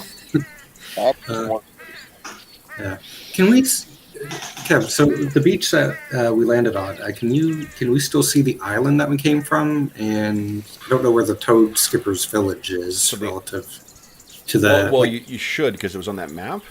Yep. That's why. No, I understand where that was, but I'm just saying, like, would we be able to see the village itself from across? No, across the strait. Okay. It's probably only a couple of miles, but it's a couple of miles away. Okay, got it. I think each of these hexes is 8 miles. Okay. I think we determined that last time. Yeah. All right. Yeah. Okay. And actually, just. Oh yeah, here we go. 9 miles. There we go. All right. So 2.5 miles away. So more or less on our, like, we get no way to communicate with them. That's basically what I was trying to get at. So. And be swimming 2.5 miles across the. If you guys chose to swim it. 2.5 miles of swimming through water that at the very least you found has some nasty shit in it. Mutant vampiric crocodiles. Time traveling crocodiles. Yeah. I think reconnoitering is the best thing. And I'm not sure that getting up to the tallest tree will necessarily get there, because all the trees are probably relatively similar. So maybe up on the mountain, climb the peak a little bit, because the peak is above the canopy, right? It's the highest point in the central, really the most central point of the island. That's where the temple is said to be located. Or at the very least, climb a bit, and then maybe climb one of the trees there, which would be above most of the rest of the trees. You actually might have a better vantage from a little further away from the peak, because the further you get up the peak, the more limited you are in, sort of what you can see around you. Yeah. So Amar, and you've already. So Amar, when you do scramble up, what you can see is you think you can see the some of the squat kind of ziggurat style structure of this temple that they've described. Okay. It's not a high mountain. Like, we're not talking about one of the Andes poking out of the area, the terrain here, but it's for those of you more familiar with the mountains in Thule or the rest of Thule, the tree line here goes a lot higher up than what you would expect. It seems to almost like choke the mountain peak with vegetation all the way up to near the peak. So you do have an idea, and Amar, like it's actually going to be a couple of hours to get to the temple. I'm not sure if they've got a different way of getting there, or if there's a more direct route when they gave you the estimate. But this is definitely going to be a little wise. Would you give us, what's your wisdom, Amar? 16. 16, okay. So, then give us a d6 roll, please. All right. 16 is still 3 out of 6 as well. Okay. All right, so no, you know where this temple is. That's the extent of what you're able to glean from your reconnoitering. And it doesn't look like there's any other type of clearings or anything from up here? No. Okay. It seems like it's a complete untamed jungle. It's very much like what you've been traveling in since you escaped from the sleepers, from the laboratory of the sleepers. Right. Okay. And so I assume that would be in a northeasterly direction of the temple we are. Is that right? Yep, that's right. Absolutely. All right, so I'm going to go down and relay the information to my compatriots. I'll let them know what I saw. I didn't see anything in addition to, but I did see that. All right. So what would you guys like to do next? It's only about a little past midday at this point, because you guys, it was around then when you arrived. And then there's the fight, and you guys have traveled for a little bit, so it's really you've only been on this island for, I think, a little, if that long, then only a little longer than an hour. What are you thinking? I know we've got spells to provide food and water, so we don't have to worry about following a creek or a river or anything. It's certainly warm enough that you're not going to worry about, if you don't have shelter, if it rains, that's going to be a problem. You'll get wet, but you're not going to worry about having to start a fire or anything like that. What say you?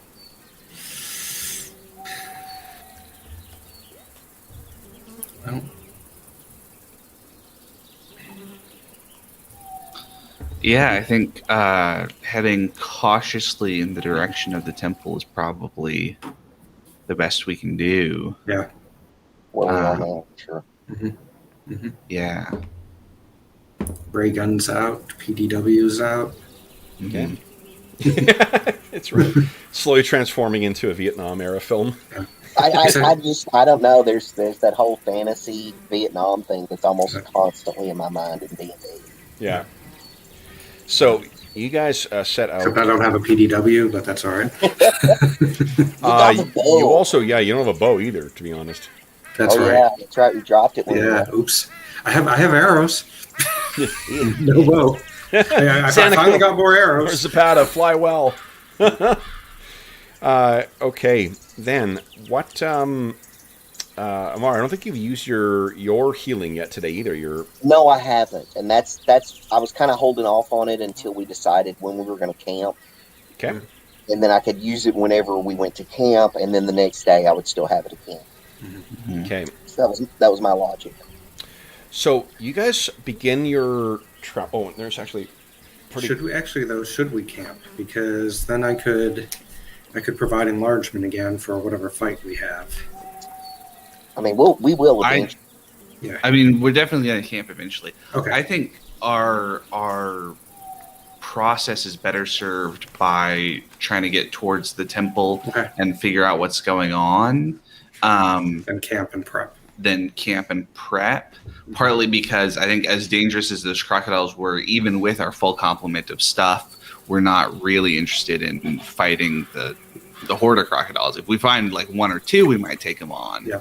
But fighting 8 or 10 of them, even with all of our stuff, is going to be pretty dangerous. Yeah. And the one other thing is, do we want to go as one group of 3, or do you guys want to send me out ahead to scout?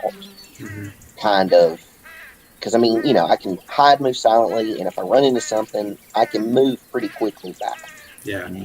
The thing So is, if you want me to do that, we can do that. depending how far ahead you're going to get, none of you guys are woodsmen or wilderness travelers. So there is a chance. The chance of getting lost in the heavy woods like this is like 3 out of 6. Okay. So yeah. Okay. Well, then I think we stay together. Yep. Okay. And do our best to get towards the temple. It's also entirely possible that this is something kind of I'm trying to think that we don't really know what's going on with this temple at all, and if it's like a full ziggurat, right, that probably means that there's intelligent life there maintaining it, right? Buildings don't just appear in the middle of the jungle, right? That's So true. at least at one point. What you know is that point. they, I think that the Toad Skippers likely told you that they built the temple, but that you know that it's been contested since it's been built by them, the Toad Skippers, and the Toadmen. Yeah. But if it's contested, then that means there's at least Toadmen who we might be able to reason with in a way that we can't reason with the crocodiles. Yes. Exactly. Yeah. Yeah. All right. So, which is not necessarily great odds given our track record with reasoning with people, but you never know. We did last time establishing parlays, considering none of us really spoke the language. Yeah. No, you guys have made quick allies of 2 groups of Toad Skippers. So, you guys are about... So this is about 20 minutes of travel through the wilderness. And I think that every now and then you're going to take a break, because it looks like very much like what's in the photo here. It's just, there's constantly things that are going to throw you off your path. Like, what you ideally want to do is like pick a tree, pick another tree, walk straight towards that one, and then keep on going. But the foliage constantly makes you move and shift around and whatnot, so it is just it's very, very challenging. And you find that after about 20 minutes of travel, you go up and check Amar, and like you didn't go the direction you thought you were going. So you guys continue on for another 20, thinking that you're traveling in the correct direction this time. And it's around then when you guys stumble out into a it looks like it is a well-trod path. And the kind of thing where, like, it's almost been patted down for centuries, if not millennia of use, of people going up and down and up and down and up and down, patted down to that way where it's almost like it would be a like a clay-fired kind of floor or something. The stone or the mud has almost been like either patted down or cleared out to the point where it's down on stone. And what you can see about maybe 15 feet up to your left, closer towards the temple, is another one of those stone markers. And the way we've been describing them for Arlen and Robert's benefit is, like the Olmec heads? Those kind of squat, is an example of... Okay, yep. So imagine that, but with the features kind of distorted to be more of like a toad man kind of thing. These, and then have that sitting on top of like a stone pillar. That's you've been seeing. And they're pitted and they're old because it's, these things have been clearly here for a very, very long time. But what you can see is this one has been disfigured. And very crudely. And if you're looking at this, it seems as if the features placed into this thing are more of that stylized lizard design.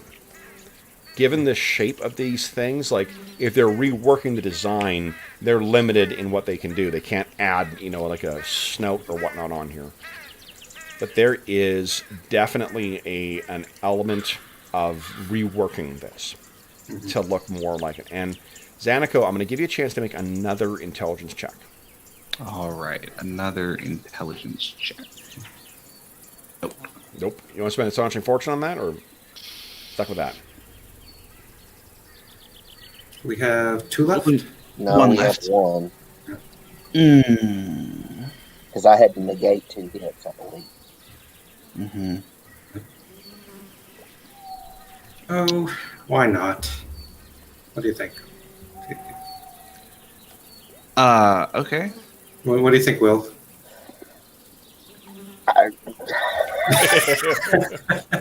He's like, I'm the one who's going to be getting hit. Number. That's me. If it's me, I spend it and I roll the same number. Okay. That's true. But then again, Arlen has better luck with the dice than I do. Yeah. It's your call, Arlen. It's whatever you want to do. I will spend it. Oh, Okay. And Oh, no.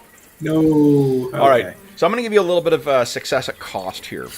I'm trying to think what the cost will be, but there's actually a moment of horror that hits you, Zanico, because there is... So, crocodiles themselves are not, by your people in your faith, they're not seen as necessarily evil. Like, they're not always seen as this thing. However, there is a degenerate faith to a dark spirit called Seatek. And I'll show you how that is spelled here.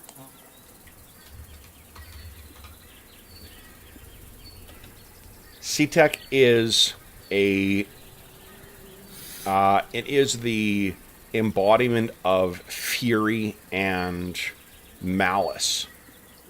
It is a dark and hungry spirit that some venerate, not for it. It's basically so that they can gain power.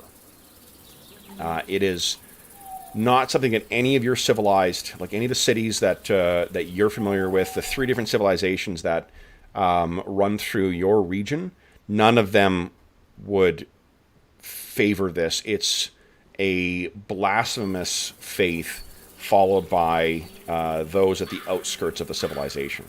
There are warrior cults among some of your some of your cultures that venerate different aspects of predators, jaguars, crocodiles, even birds of prey. But this is the embodiment of greed, of hoarding, of sloth, and of hunger, and of course power.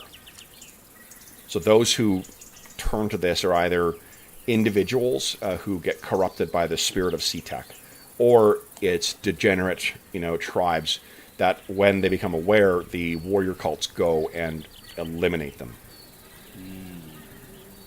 And you're sort of, to find them this far from, like, you think this is sort of like a backwoods kind of thing, to find them this far away, we've never established how you actually came to be here yet. I don't think it's necessarily related to Seatek, but you may have had an encounter with them before, and that's when this hits you. So what is Zanico's reaction to making the connection to the cult of Seatek now? So Zanico will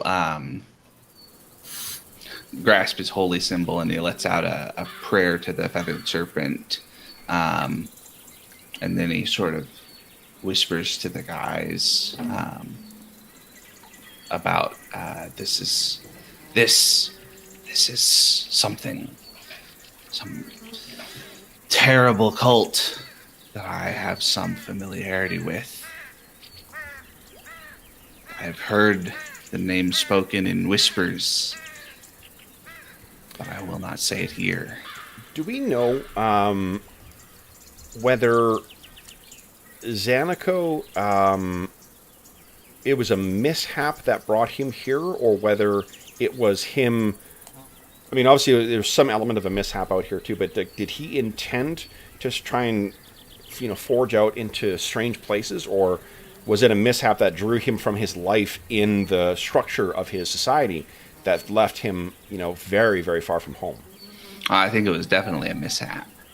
Awesome. Okay, so I think that maybe then the horror with CTEC is it's one of those things you heard about, but we're like, that's not my I'm part of the structure and the apparatus of the church here. I have my place and I'm very important within my thing. I don't need to learn about this dark shit because we've got people who deal with that stuff. Mm-hmm. Is that fair?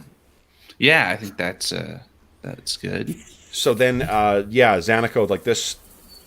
There may have been rumors at the corners and or the edges of the empire, as it were, that there was a rising problem with CTEC. There may have been some of the Jaguar Knights who may have told you about this, that they've been finding this at some of the remote, some of the more remote villages and such.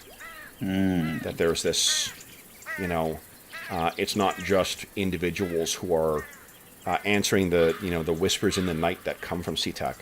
It's organized, and that's sort of where. But again, to reflect the fact that you don't know anything about this, maybe means that you're castigating yourself for having not actually learned much more. Mm-hmm.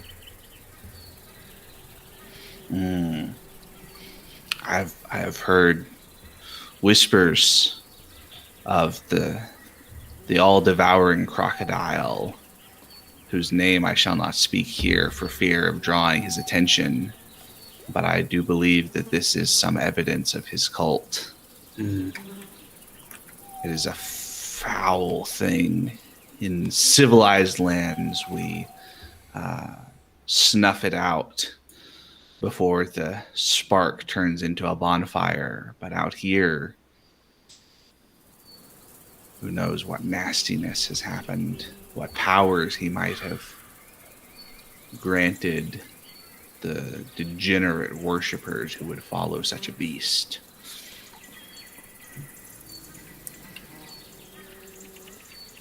So, with that revelation, does seem to be a path here, but the more cautious among you will make it a much easier way of traveling. But it's also it's a path for a reason. People are making use of moving around.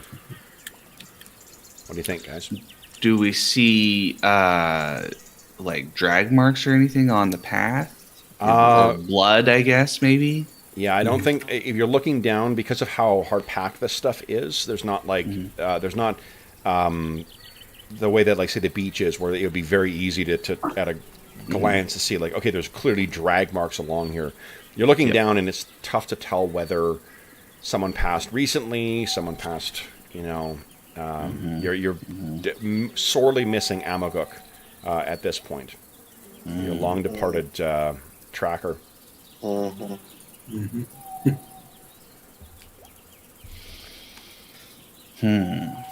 So, there seems to be an easy route up to the temple now, or you can continue on moving through the jungle, try and navigate that way, and try and reach them unawares.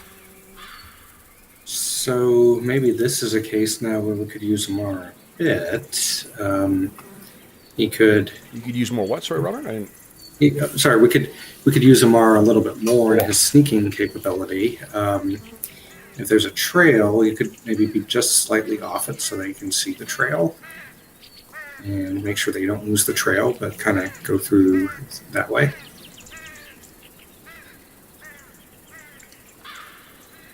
So basically, move along.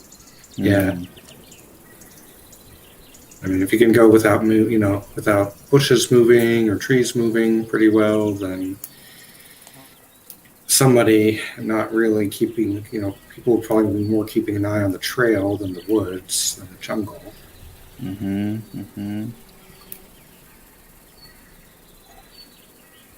What do you think, Zanico? I think that's a good idea if Amar wants to be a little bit off the trail where he can still see, especially can see us because we're pretty easy to see on the trail. Might not be able to see, depending on how wide it is, the difference in the vegetation, but could probably keep an eye on us. And that might be if we run into trouble, especially if we run into intelligent trouble, it might be good to have somebody who's, the secret extra character. Yeah. Okay. Okay. And maybe be just MR. Maybe just be far enough ahead that you can still kind of see us, Right. and or like maybe we'll pause every so often to let us come back into view. So is everyone off the trail then, and you're traveling with it in view, but Amar is a little further ahead from you guys? Is that what I'm hearing? Or he is on the trail? I think from what I understand, Sanico and Reagan are going to be on the trail. Yeah. Okay. And So then that- Amar is going to be in the woods or in the jungle, hiding, looking silently, but remaining in eyesight of them. Yeah. Does Got that it. sound Okay. right? Is that what Yeah. Yeah, that's Yeah. what I was thinking. Okay. All right. Wood, let's see here. Reagan, would you give us a percentile roll, please? Sure. God, where'd it go? Actually, we'll do it. Oh, sure. Yeah. Will, would you give us Screen a disappeared for a percentile roll, second. please? Yeah, sure. Yeah. Just a sec. Sorry about that. Yeah, you're fine. Screen disappeared. I was looking at my character sheet and I can't find that. There it is. All right. Then, I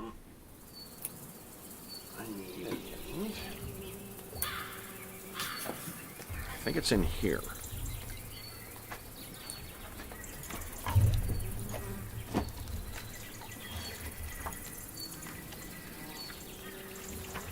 I'm feeling out of place with the portraits. It's like Sanico and Amar have those cool.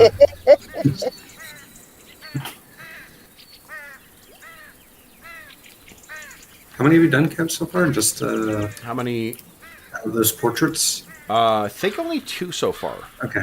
I was going to say, I can't remember anybody else's right now. Yeah, I think I did get. Dave sent me a bunch of reference stuff for the character for these ones. For the Night Below characters, I just did my own take on them, rather than having everyone give their specific input. But for these guys, we had asked. So Yeah. I think you might have sent me 2, Robert, didn't you? Nothing extra at this point. I mean, I like the one for Reagan here, other than the fact that it's not. It's maybe a little more medieval type.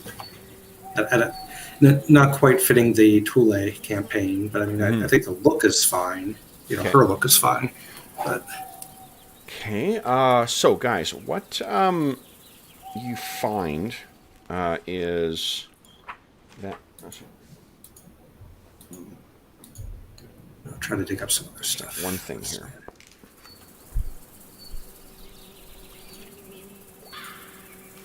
All right. So Zanico and Reagan, you're out. Arlen, would you mind giving us a D6 roll, please?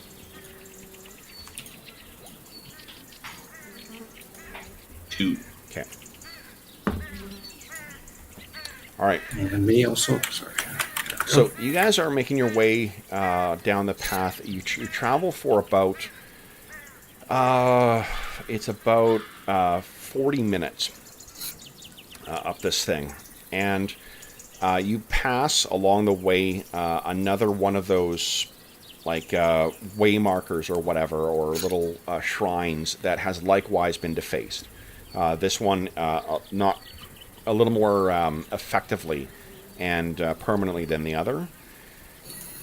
And that is when you feel like you're getting close to the point where you're going to be able to reach the jungle. And I mean, you can picture as you're walking way up this, it's winding, so you're like, and it's choked on either side by the massive, or the at least thick, and almost engulfing tangle of the jungle. So your line of sight, like you're sort of walking up to a point, and then when it switchbacks and turns, then you're having a view. But until you get to that turn, you just can't see what's ahead of you. So it's you're sort of keeping eyes trained ahead of you to see anything that that moves. Now, that's when you hear the beating of wings overhead. And what you see soar over the path and kind of circle are two very strange-looking creatures.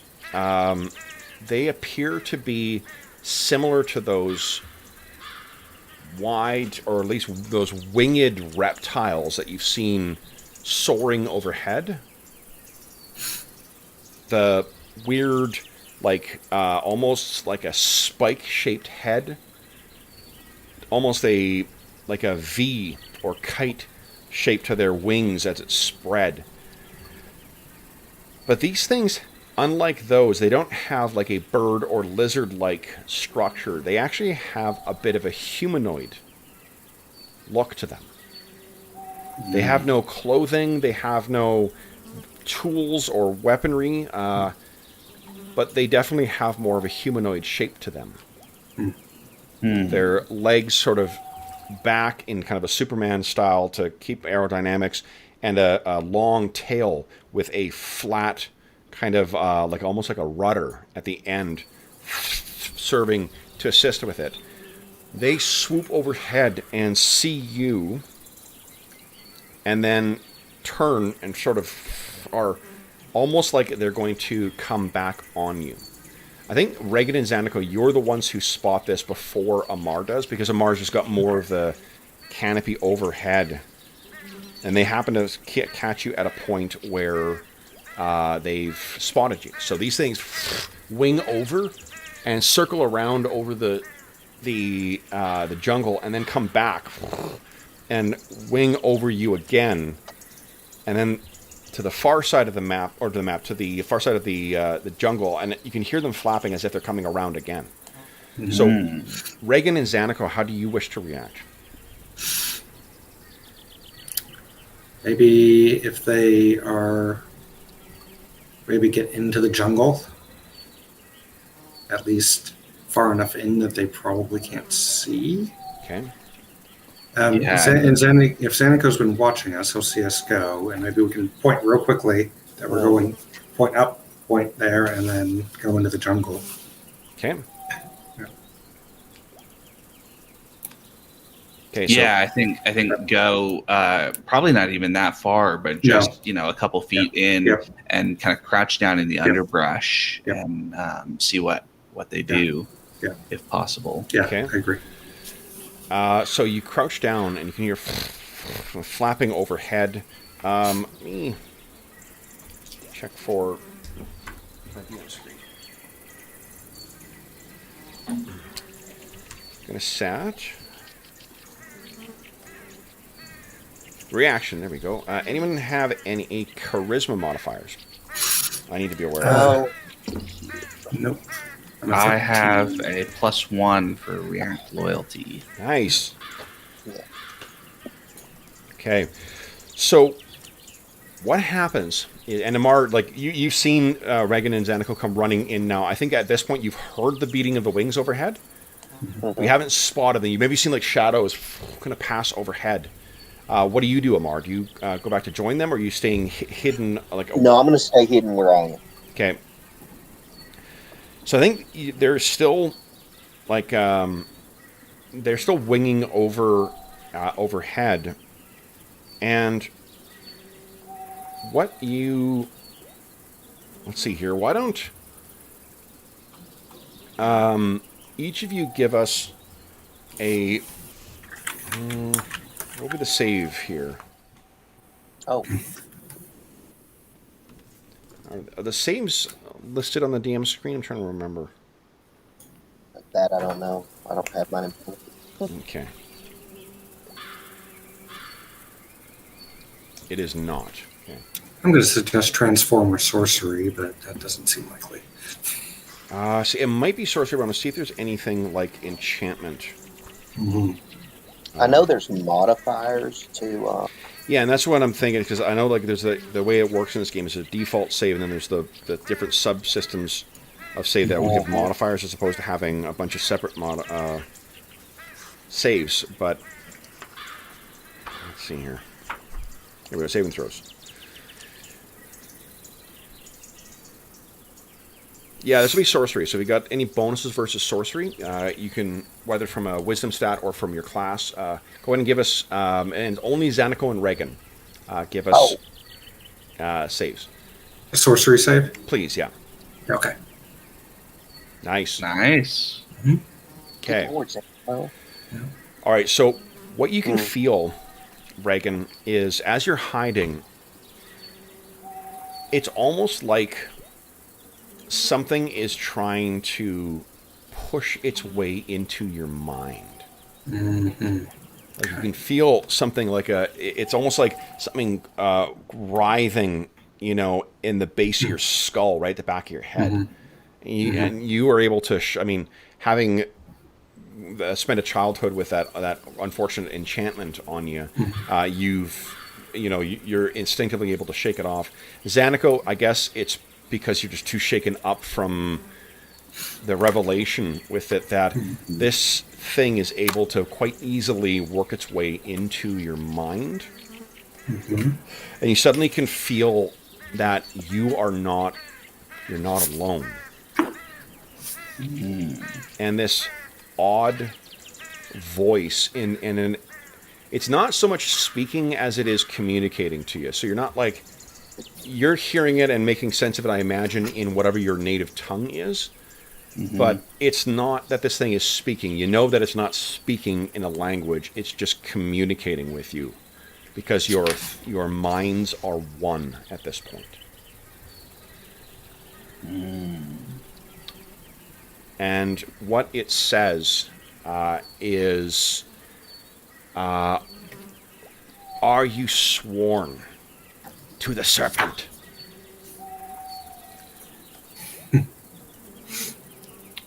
I will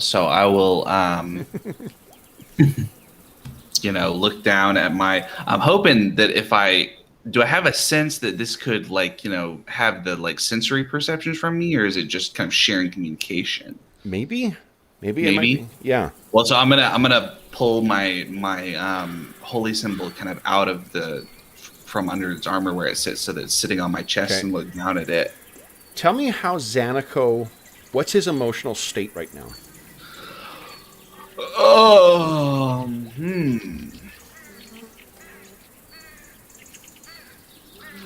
I think it's one of it's sort of a kind of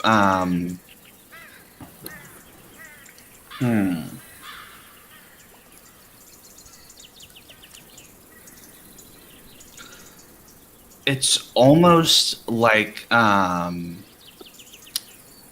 kind of manic feeling where you've got thoughts constantly are going and going and going, and you don't have a lot of control over where they're going, because he's in that sort of like high adrenaline, running hot mode, basically. So he's almost kind of not even like he's got a default emotional state. He's just sort of hyper responsive to everything that happened to him. So he was sort of when with the revelation, he was sort of shocked and in this. Yeah. So I think the reason I ask is because this thing then would say in your mind, calm yourself. Because I mean, if you're uncertain as how, like, what the correct answer would have been to this question, I imagine you're even more agitated, and having this thing in your mind is agitating you as well too. What it says in kind of it's got a like a trilling or hissing kind of quality to it, but it's oddly comforting. And it says, calm yourself, Xaniko. We mean you no harm. We are not of the Crocodile.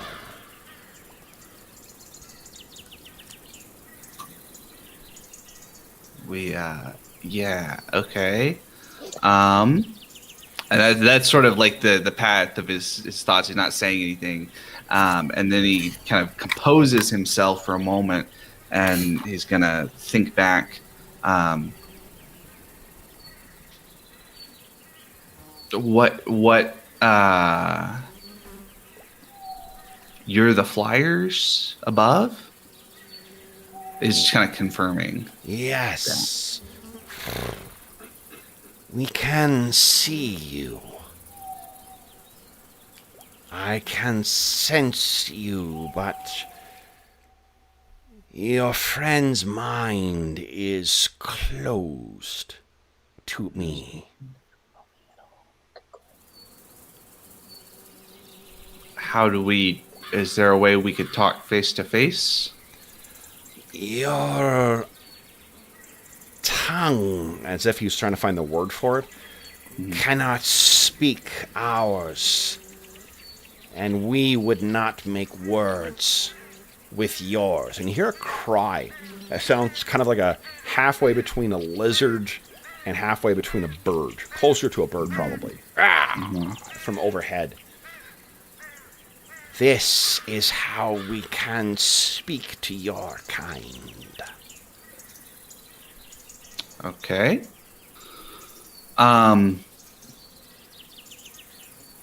So Zanico will he sort of looks around at his friends and he Zanico.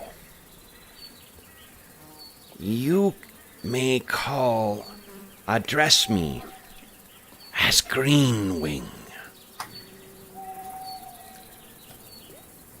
And you get the sense that that's not probably how he would or it would identify itself or like refer to it amongst its own kind.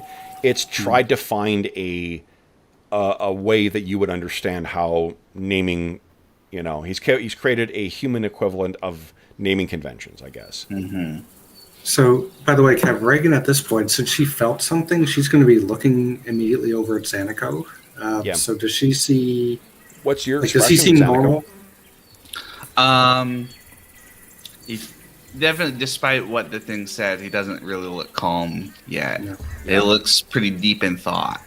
And Amar, you've heard this thing cry overhead. You've heard none of this conversation yet. Right. Yeah. Oh, So I'll think, do you want me to introduce you to my friends? Yes. Tell them that we mean no harm to them. We are not friends of the Crocodile. Okay. So I will whisper to Reagan and Amar, or as Amar might not be close enough since he's been in the jungle traveling, so at least to Reagan, I'll sort of turn to her and I'll say, I'm having a mental connection with the flyers up above. And you hear again, ah! And then, ah! Two of them cry out once again. And Greenwing says that they're no friend of the cult of the devouring crocodile. Do you trust them? I don't have the sense that there's a lot that I can do about it right now. I'm just wondering if she has... I want to look at the Staff of Curing real quick, but I think that's just to stop madness, not necessarily possession. If that were the case. I was just gonna say it's like every game has some sort of exorcism coming. Yeah. She suggests, is there a phrase you could get them to say, like a prayer or something that would indicate they were truly part of the feathered serpent? Maybe. They seem pretty on the level, to be honest. We are. And of course you could hear us. So. No, pure madness. I'll think back. what can we do to face the cult of the crocodile?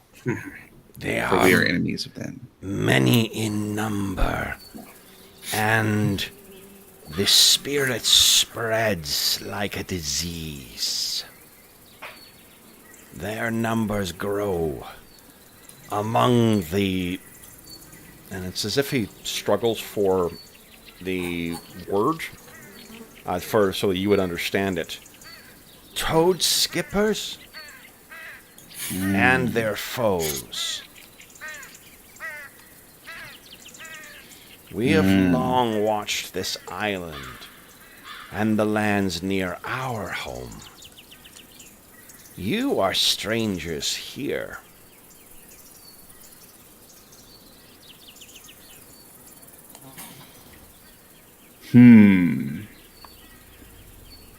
Well, Is the spire? You seek the spire?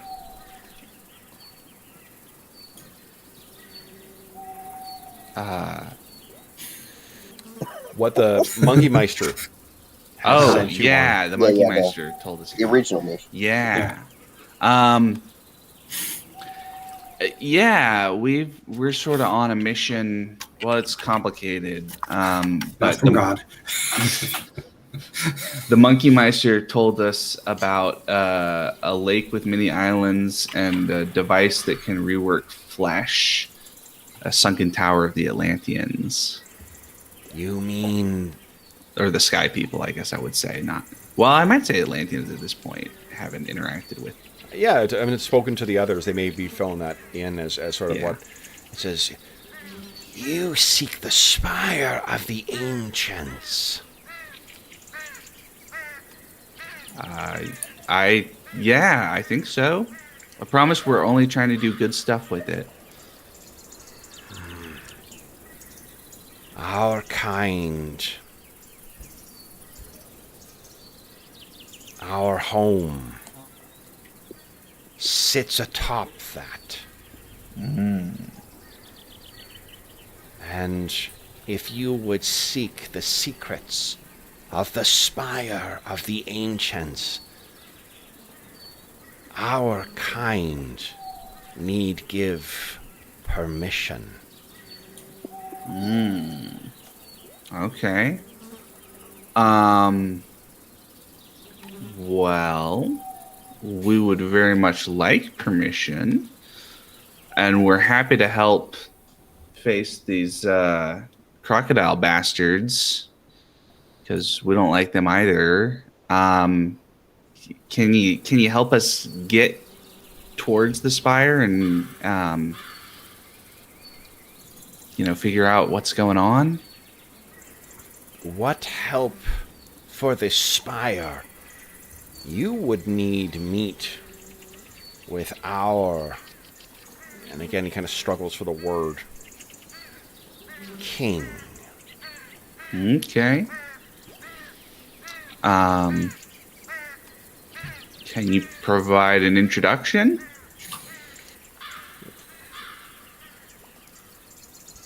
Yes. You seem an honorable creature. Your All right, friend, so I'm gonna. their mind is closed. But Yeah. I feel, and you hear kind of like almost like a, like as if a trill ran through a serpent of some kind. there are scars on its mind.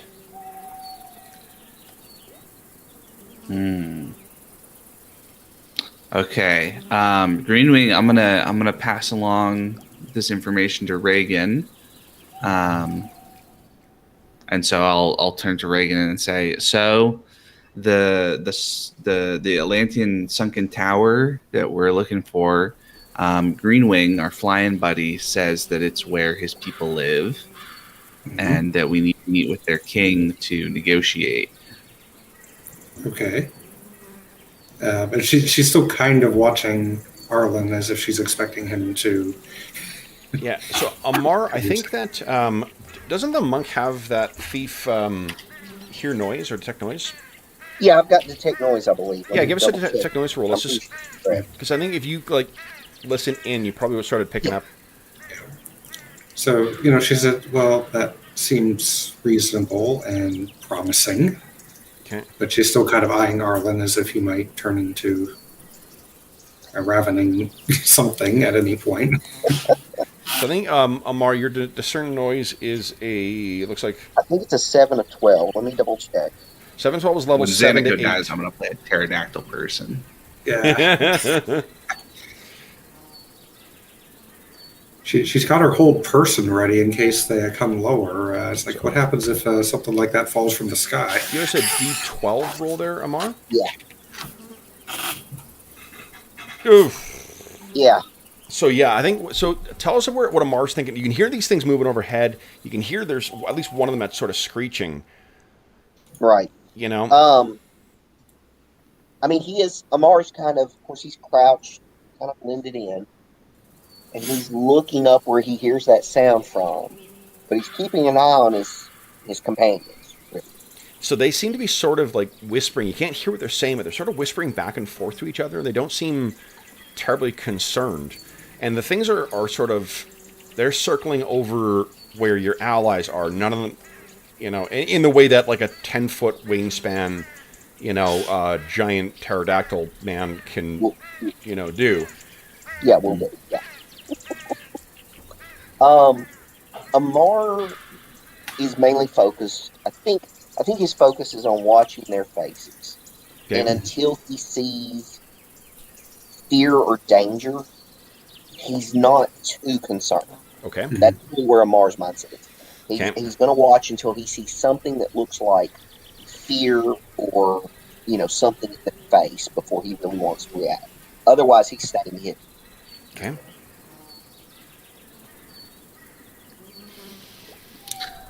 All right, so I will say or in my head, think to Green Wing. Okay. What should we do now if we're trying to avoid the crocodile cultists? And they are keen to protect their land.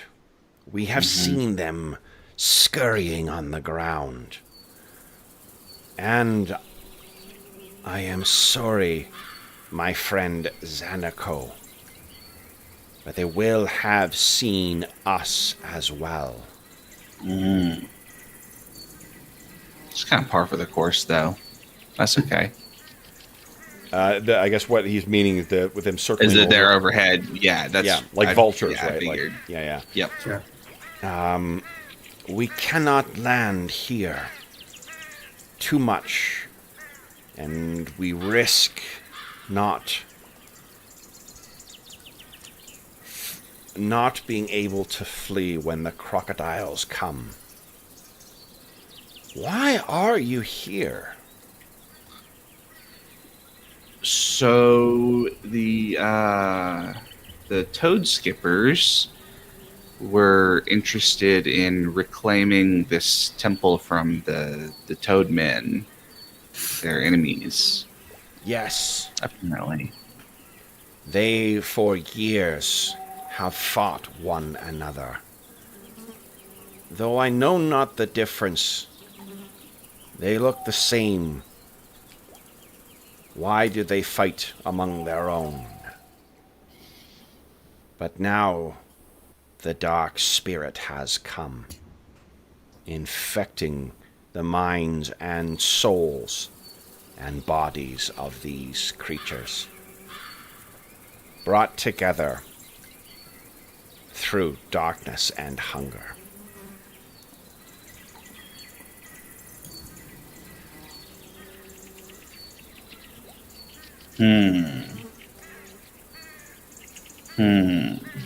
Okay. Well, Reagan, I got good news and bad news.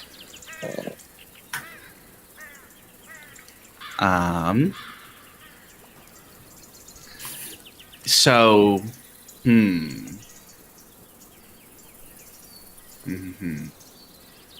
What's the bad news? Well, the bad news is that the crocodile cultists have definitely seen our buddies flying overhead, and they're on the way probably, and they're, crocodile-y now. Mhm. And also maybe we were, the toad skippers might not be on the level according to these flying guys. And is Greenwing willing to help us against the cult? Green Wings definitely says he's an enemy of the cult. Doesn't seem to have a lot of obvious solutions for us, but it seems like maybe if we can find a way to get off of this island, we might be able to make our way to the tower, the sunken tower, and talk to the king and all that sort of stuff. Mm-hmm.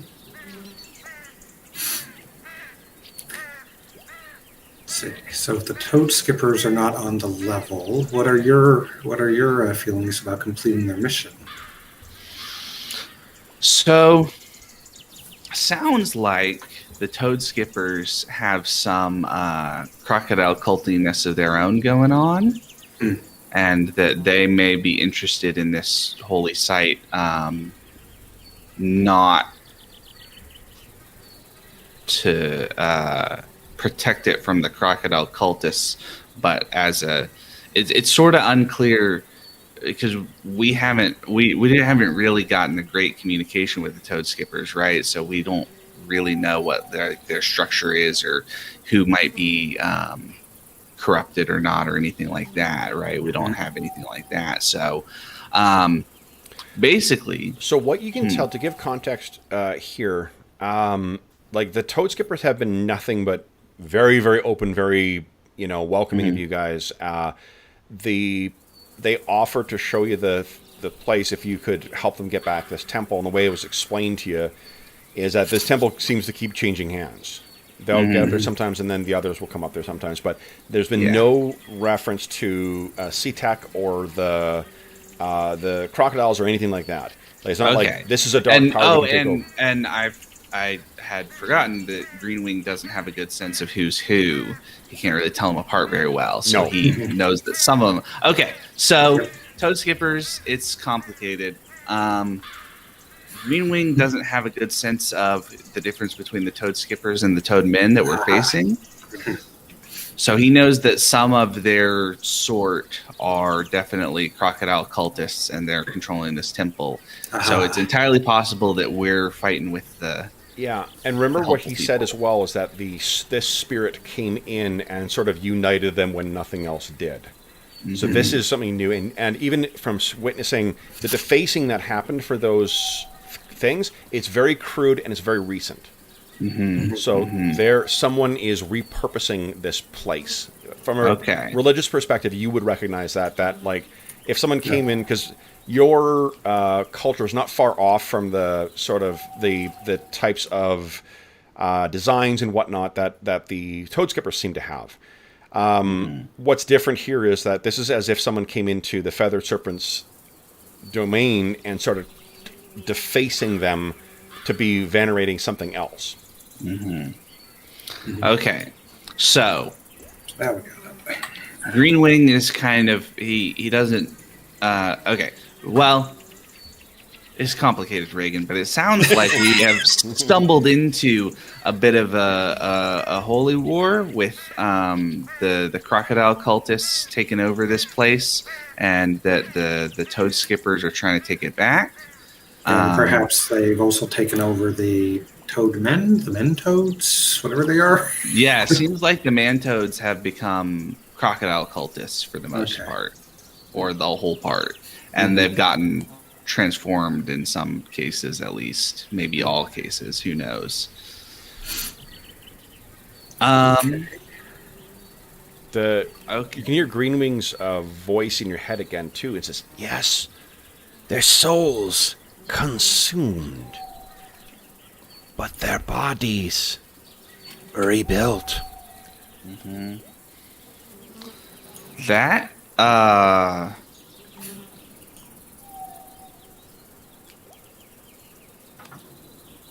So, from Xanako's perspective, the Monkey Meister talked about the sunken tower as being a device that can rework flesh. Is one of his specific things. So I guess Xanako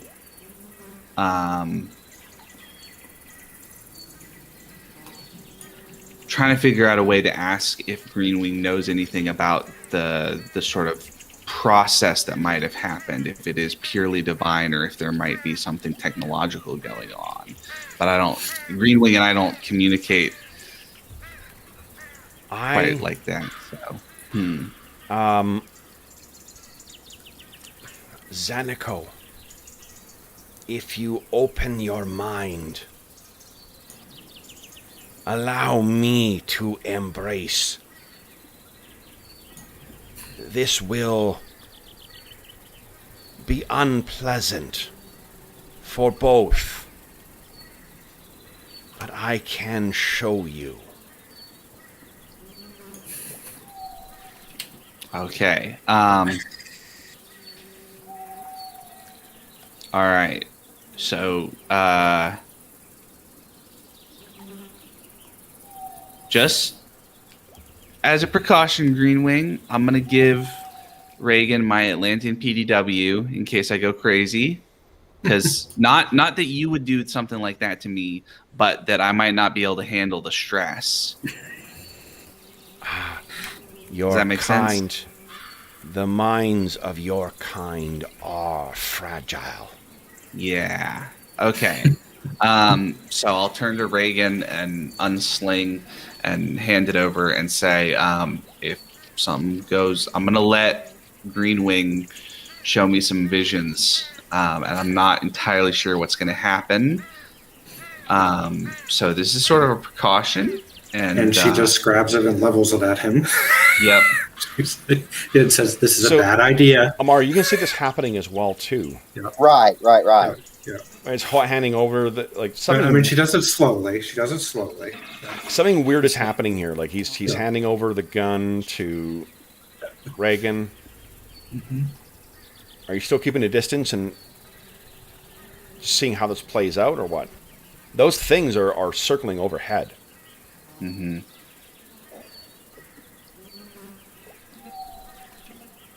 Amar's just biding his time right now. Okay. Amar feels like he can move over there and tackle Xanako fairly easily if he has to. He's loosening up. Mind is right now. All right, so then Xanako, with that handed over, what do you do?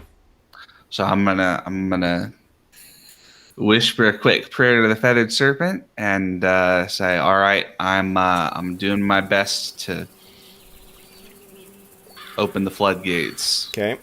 So what you see from your perspective, Reagan, is he hands you the thing, you get the PDW ready, and then Xanako sort of like collects himself as if he was going to, try and indulge in prayer or meditation of some kind.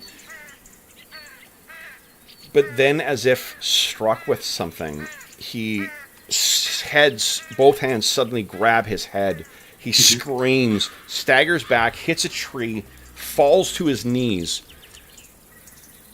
and we'll find out what Xanako sees next time. So, for those listening at home, thank you so much for joining us. Let's award some XP here. This, incidentally... We bravely ran away. Yes. Mm-hmm. Not unlike the horse. Yes. Yeah. Once again, we'll summon the horse. Oh, god damn it, it's run away again. All right. Then, let's see here. So we have no points of Astonishing Fortune left, right? No points of Astonishing Fortune. Points of Astonishing Fortune, okay. You bravely ran away from the crocodile things. Sounds like handling them appropriately. You didn't die in the encounter, so there is something there. So, let's see here. Trying. And they were truly no joke. Yeah. Yeah, AC 0 crocodiles are scary.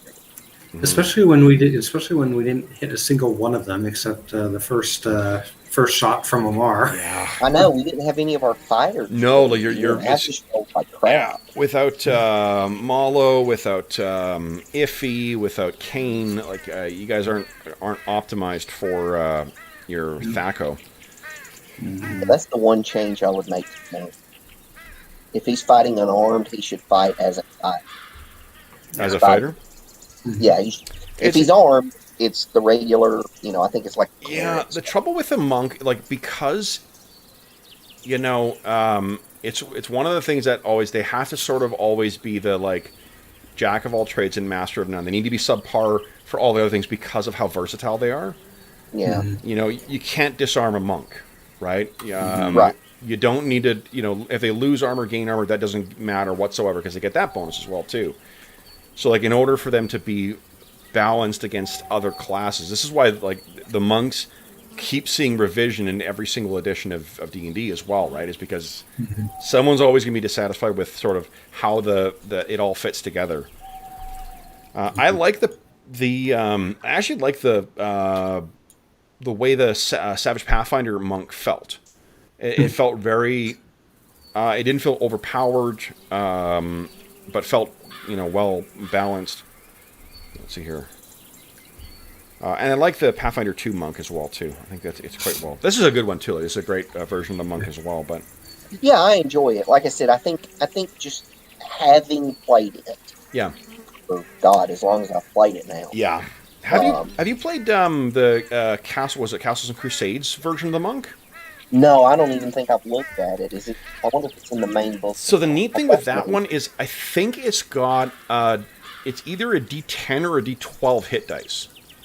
Oh wow! Yeah, like it's a very different take on what makes the monk tough. It's sort of because they've got so little armor, you just get a big bucket of hit points as well.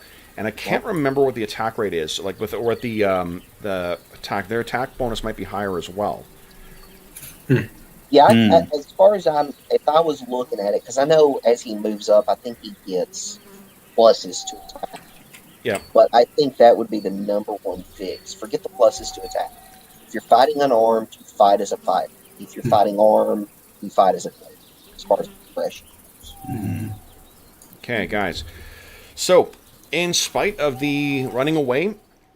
Oh, and everyone has the 10% bonus, right? Mm-hmm. Yeah, okay, here we go. So, in spite of the running away, and I'm going to give you a little extra, actually, because you guys did some terrific role-playing with the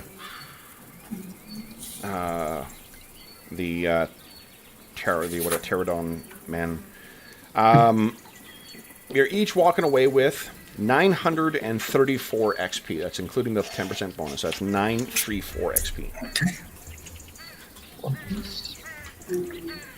All right.